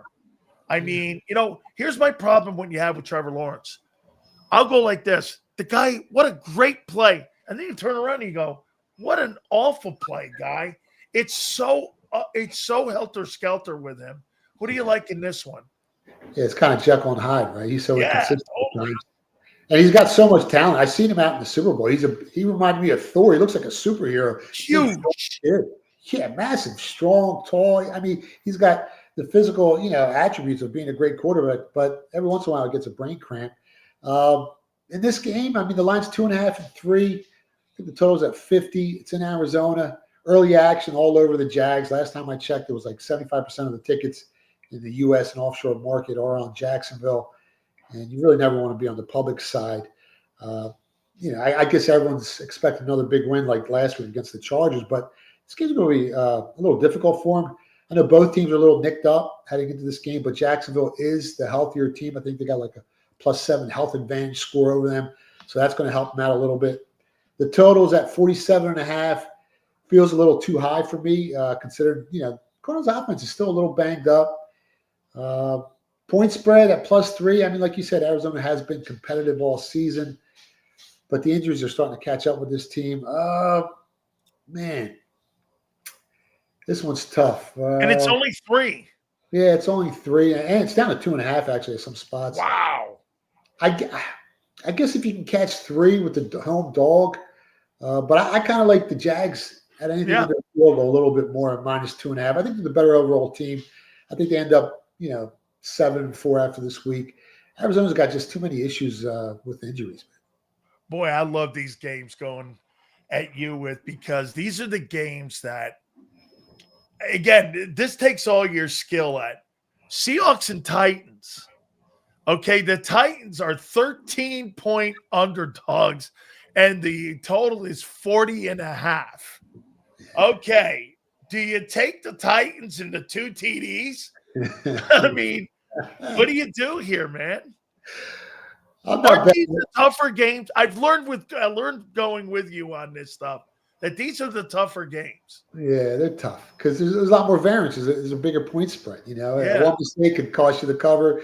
That back door is always open if that defense, doesn't want to play in the last minute and they're up by, 17 points. But yeah, I'm not looking to bet on the Titans. I mean, Seahawks are coming off a loss, right? So I haven't touched the game yet, but I could see like a 28-12 final score as long as, Seattle doesn't hand the ball over. Like, they turned the ball over 4 times last week and they still almost won. That team's really good. That nucleus of that football. Oh, they're good. I mean, if Sam Darnold doesn't throw 4 interceptions in it. How about this? If he throws 3 picks, they win. Yeah, and they're ranked 29th in turnover differential. They're top 5, I think, in offense and defense and yards per play and opponent yards per play given up. It's a really good team. I think they got the 5th best odds to win the Super Bowl. So the bookmakers like that team, regardless of Sam Darnold and his brain cramps throwing all those picks. But yeah, I mean, as long as he doesn't turn the ball over 2 or 3 times, they should cover that number, man. I mean, I'm not betting on the Titans. This game is another Sunday interesting one. Bears at Soldier Field versus the Steelers. 2.5. The Bears are favored by in this game. 46.5. You have with the over-under here. And 6-4, you got a banged-up Rodgers in this game. I got to tell you, when you look at the offenses and what Ben Johnson has done with the Bears, we just talked to Mike North. He's been stunned on how they've played and how good they've looked. Now, they've wobbled a little bit. The quarterback sometimes still scares you on what he's going to give you, but who do you like in this ball game? Well, the Bears are a healthier team, slightly healthier than the Steelers. Rodgers is banged up, so you don't know how that's going to, affect him on the football field. One hit and he might be out of the game. Bears have won 7 of their last 8. Offensively, one of the better teams in the NFL. I think they're ranked 5th or 6th in yards per play. I haven't bet the side or the total yet, but I'm kind of leaning towards Chicago here. And for the total, unless some bad weather rolls in with some high winds, 45 feels kind of light. I'm not sure it's up to 46 yet, but I haven't checked in a while. So I think the game goes over. I mean, both defenses rank, I think, like outside the top 15 in points allowed per game and opponent yards per play. On top of that, both offensive lines are pretty strong this year. They protected the quarterback really well. I think they rank inside the top 10 in sacks allowed. So that should give the quarterback some extra time to throw the ball. Yeah, I'm leaning towards the Bears, and I kind of like the over. I think they put up some points here. Boy, there is a lot of these games this week here. Now, the reason I'm going with the Ravens and Jets is because if the Ravens win, that'll put them at 6-5 on the season. After that brutal start, I believe they were 1-5 or something like that, or 2-5 at the beginning of the year. They've rolled off all these wins. They still may, you tell me, I think they're probably favorites now to win the AFC North now because of what is going on with the Steelers here. But it's 13.5. So straight up, you're taking the Ravens, obviously, and it's only 44.5. And plus, Lamar's a little banged up in this game. Is this another one of those stay away from games? It's tough. I'm not trying to stand in front of this Ravens team. I mean, like you just said, right now I think they're minus 300 to win the division after that slow start. So you got like 3-1. I mean, it's too little too late to take the Ravens now. You should have taken them, when they started off slow. But grabbing, like you said, grabbing 2 touchdowns with this Jets team, definitely, it has my attention, but it's tough, man. And honestly, the Jets are 2-8, but they're not as bad as their record looks. No.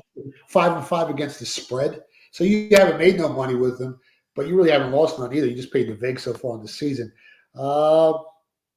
Man, getting 14 points with the Jets, it feels like a lot of points, right? But, I mean, if they get crushed in the turnover battle, then you're going to rip your ticket up because the Jets do rank dead last in turnover differential, and that's always the big danger here when you're taking a bad team. If they turn the ball over once or twice, it's a wrap. Lamar might go off. I can't bet the Jets here. I mean, the Ravens, to me, are a much far superior team, and they got a big health score advantage going into this game. And the biggest disparity with their health score is on the pass defense. I think the Ravens have a plus 20 health score better than the Jets when it comes to pass defense. So that's massive. I think Lamar could have a big day here. Game opened up Ravens minus, 14.5. It's down to 13.5. So there's some sharp money on the Jets, but I'm not looking to bet the game. But there is some sharp money on the Jets. I don't know, as we're talking right now, if Joe Burrow has been ruled out. I know they're going to try to activate him. I know that their 21-day window was activated for him, and he was throwing around, and he was full participation. So, I mean, Flacco could get the start. Burrow might get the start too. So how do you deal with something like that? And when you look at the number here, especially the Patriots now, 9-2 going into this game. The Bengals are getting 7. It's 51.5. So obviously, because of Flacco or even Burrow, you're expecting like some points to be scored. So are you looking at more the over-under on this, or how are you looking at this ball game? Because this is a pretty tricky game, especially if Burrow plays in this ball game. Yeah, line opened up 8. It went down to as low as 5.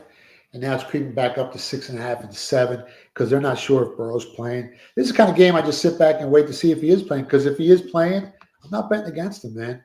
I mean, the Patriots have a solid run defense, but their pass defense is nothing special. I think they're ranked like 25th in completion percentage allowed and like 17th or 18th in opponent yards per pass attempt. Jamar Chase with that. I mean, if he was playing, I'd be all over the Bengals here, even if Burrow wasn't, but that dumb crap he pulled the other day, it kind of hurts the Bengals here, because if Burrow comes back, they still got a legitimate shot of making the playoffs. I mean, they ran the table last year and almost got in. If it wasn't for the culture, some team winning on the last day of the season, they would have gotten the playoffs last year after that horrible start.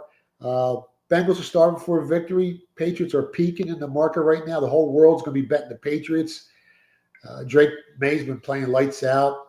Second best odds to win the MVP. But again, their pass defense isn't that great. This one's tough. If Burrow plays, I'm on the Bengals plus 7, easy. And if he doesn't play, I'm still on the Bengals plus 7. I mean, the Patriots have been the luckiest team in the NFL this season. I think they're ranked 4th in luck ratio. And every team they've played since week 2, they've had a huge health score advantage. And in week 1, they didn't, and they lost to the Raiders. So it's a very lucky team. I kind of like the over 2, over 51. I like the Bengals plus 7 and over 51, man.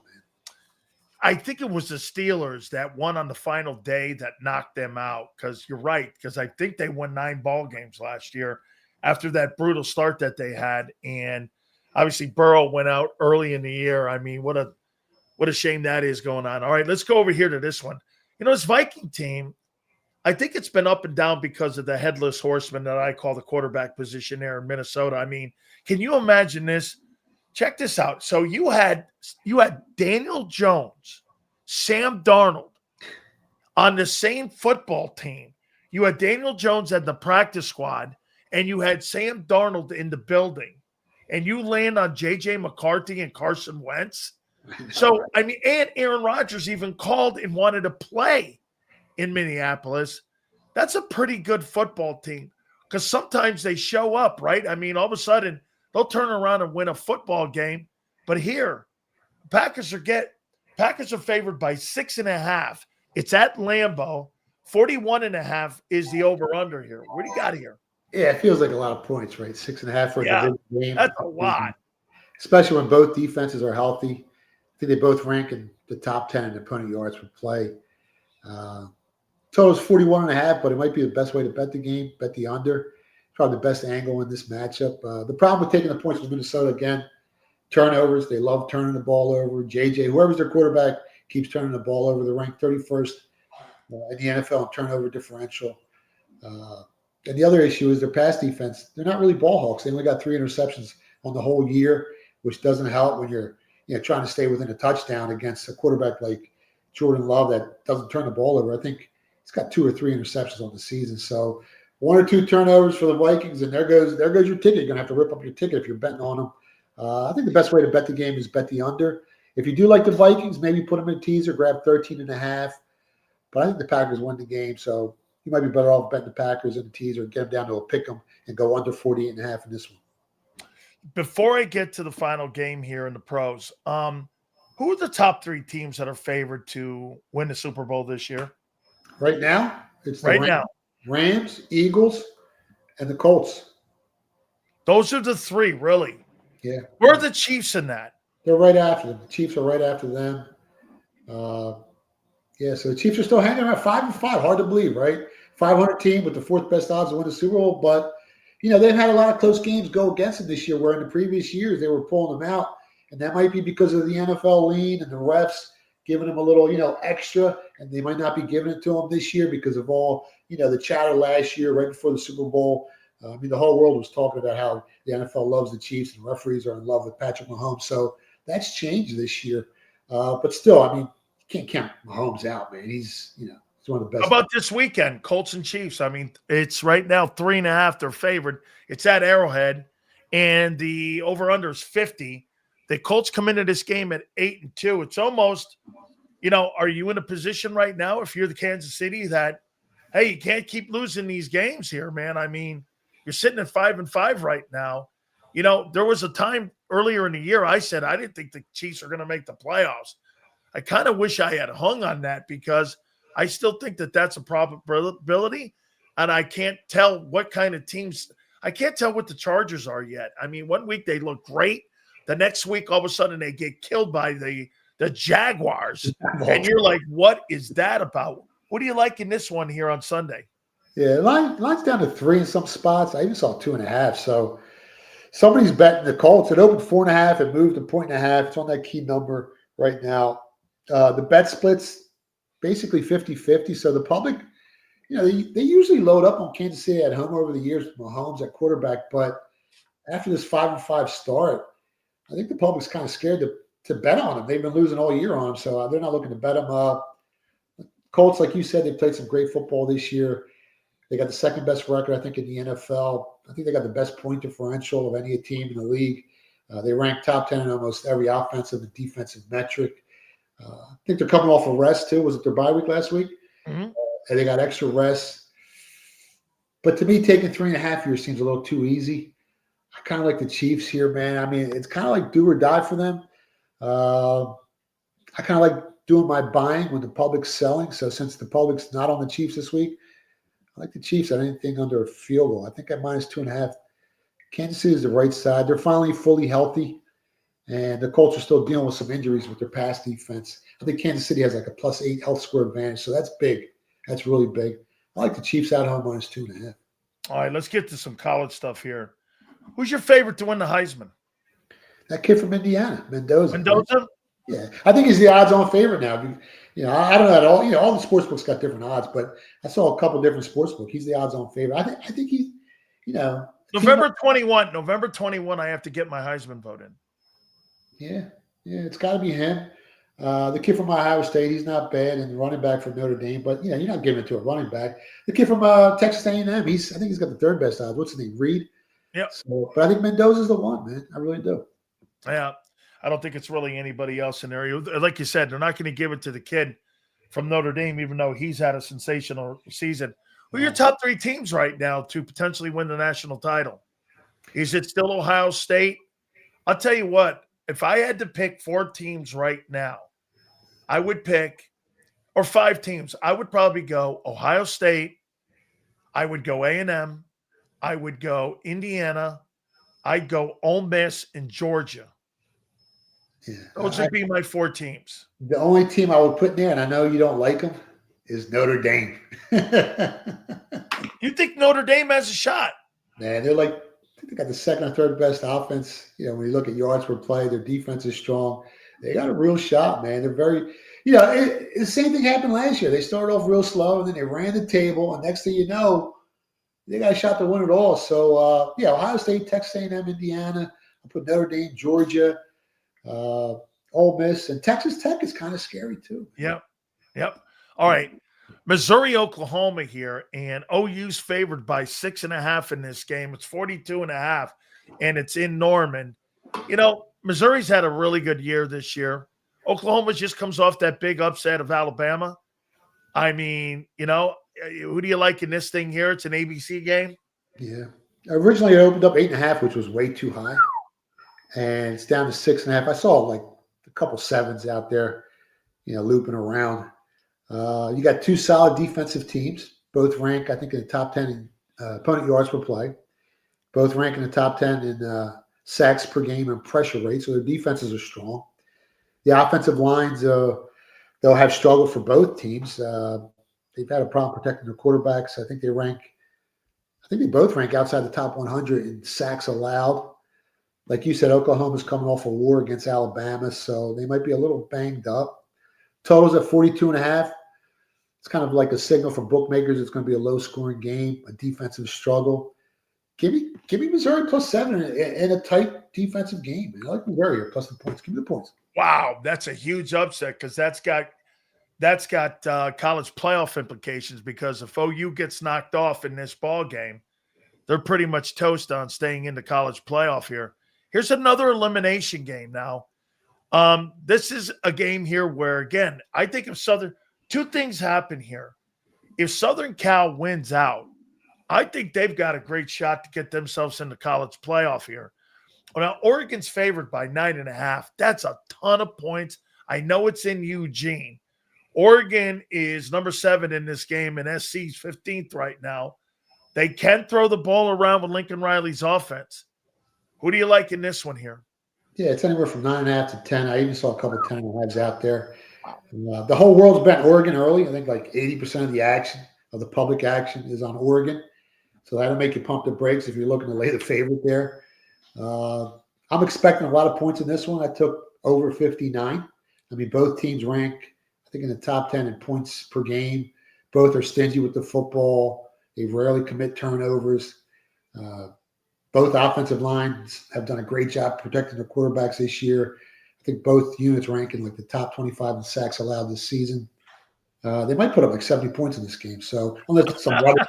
So I checked the weather, but weather can change it. But it doesn't look like there's any bad weather. I like the dog. Give me USC +10.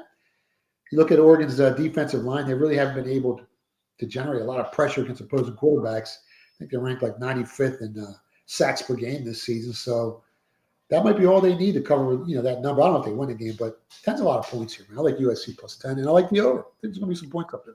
Last thing here on this. So check this out. If Michigan beats Ohio State, okay, at the end of the year, and they have 2 losses right now, and they get into the Big Ten championship, and they beat Indiana. Oh, wow. Okay, I mean, I don't think Michigan's in the room, but Michigan and Ryan Day, it's like their kryptonite is with Michigan. You could have 3 teams from the Big Ten make it to the college playoff. Would Michigan make it into the playoff? I mean, you beat OU.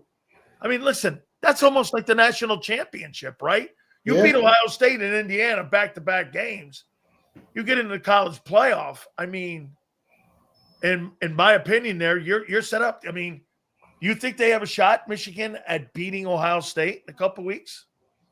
It's going to be tough. I was trying to do the odds in my head. What are the odds of Michigan beating Ohio State and Indiana? And off the top of my head, I think it's like 100 to 1 of that happening. So, just from a market perspective, that's it's a slim shot. But hey, crazier things have happened. But Ohio State, man, that defense is legit. That team is legit. Their running back's legit. They're battle tested. Yeah, I don't see that happening, Dan.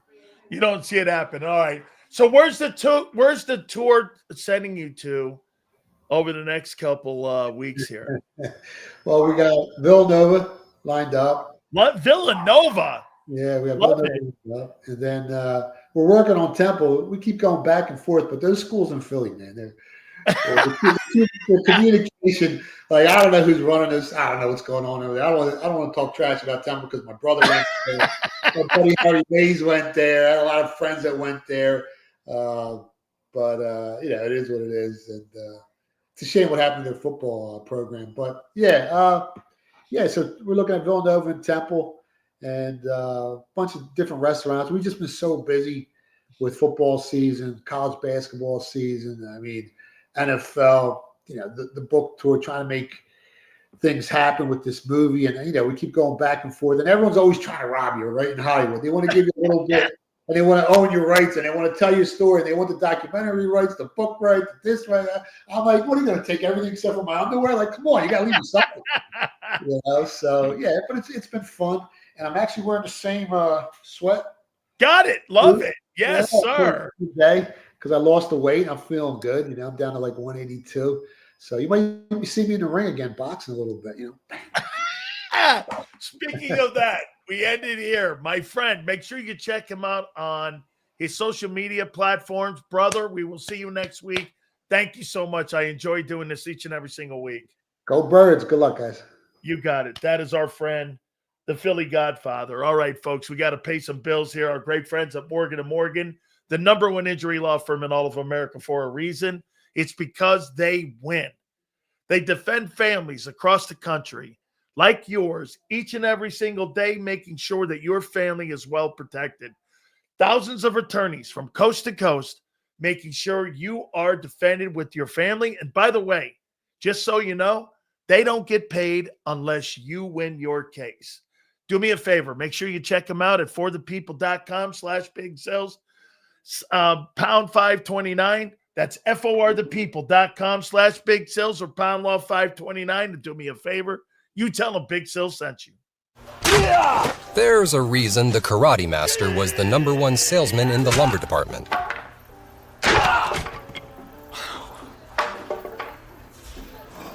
Karate. Just like there's a reason Morgan & Morgan is America's largest injury law firm. Injured? With over $25 billion recovered for our clients, there's a reason to go big. Morgan & Morgan, America's largest injury law firm.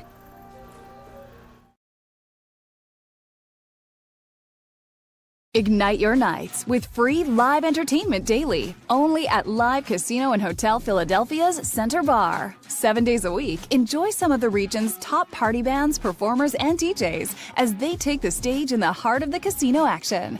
Great cocktails, live music, and lively moments. It's all happening at Center Bar at Live Casino and Hotel Philadelphia. Visit livecasinophilly.com for more details and the complete list of upcoming events. Must be 21 or older. Gambling problem? Call 1-800-GAMBLER. This is Eric. When he got injured in a car accident, he called Morgan & Morgan. He not only gets a lawyer, he gets trial lawyers like Sam and Jessica who are in it to win it. He gets his own investigators with briefcases, leather ones. And if you ever have questions, our customer service folks keep things rolling. Injured? We're your army. Morgan & Morgan, America's largest injury law firm. Welcome to the Jet Setters and the High Rollers, to the Shot Takers and the Tastemakers. Welcome to the Viewfinders, the Thrill Seekers, and the Night Owls. Welcome to everything you could possibly want on one 5-mile island. Welcome to the Wildwoods.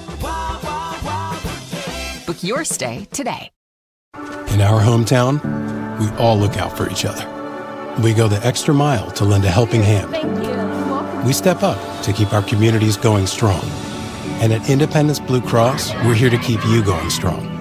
We've been deeply rooted in our communities for more than 85 years. And that connection to members has earned us our spot as the #1 health insurer in the region. So while you look out for your neighbors, know IBX is always looking out for you.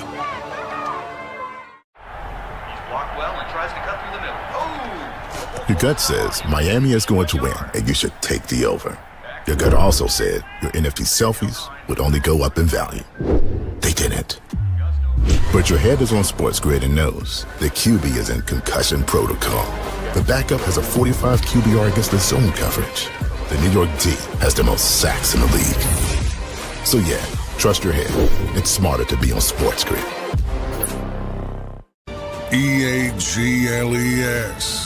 Eagles.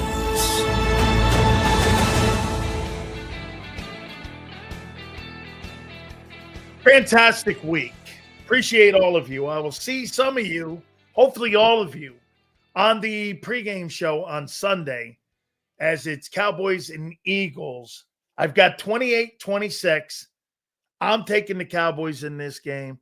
We will see you on the pregame show or on Monday, 2 to 6 Eastern time. Have a great one, and we'll see you on the flip side.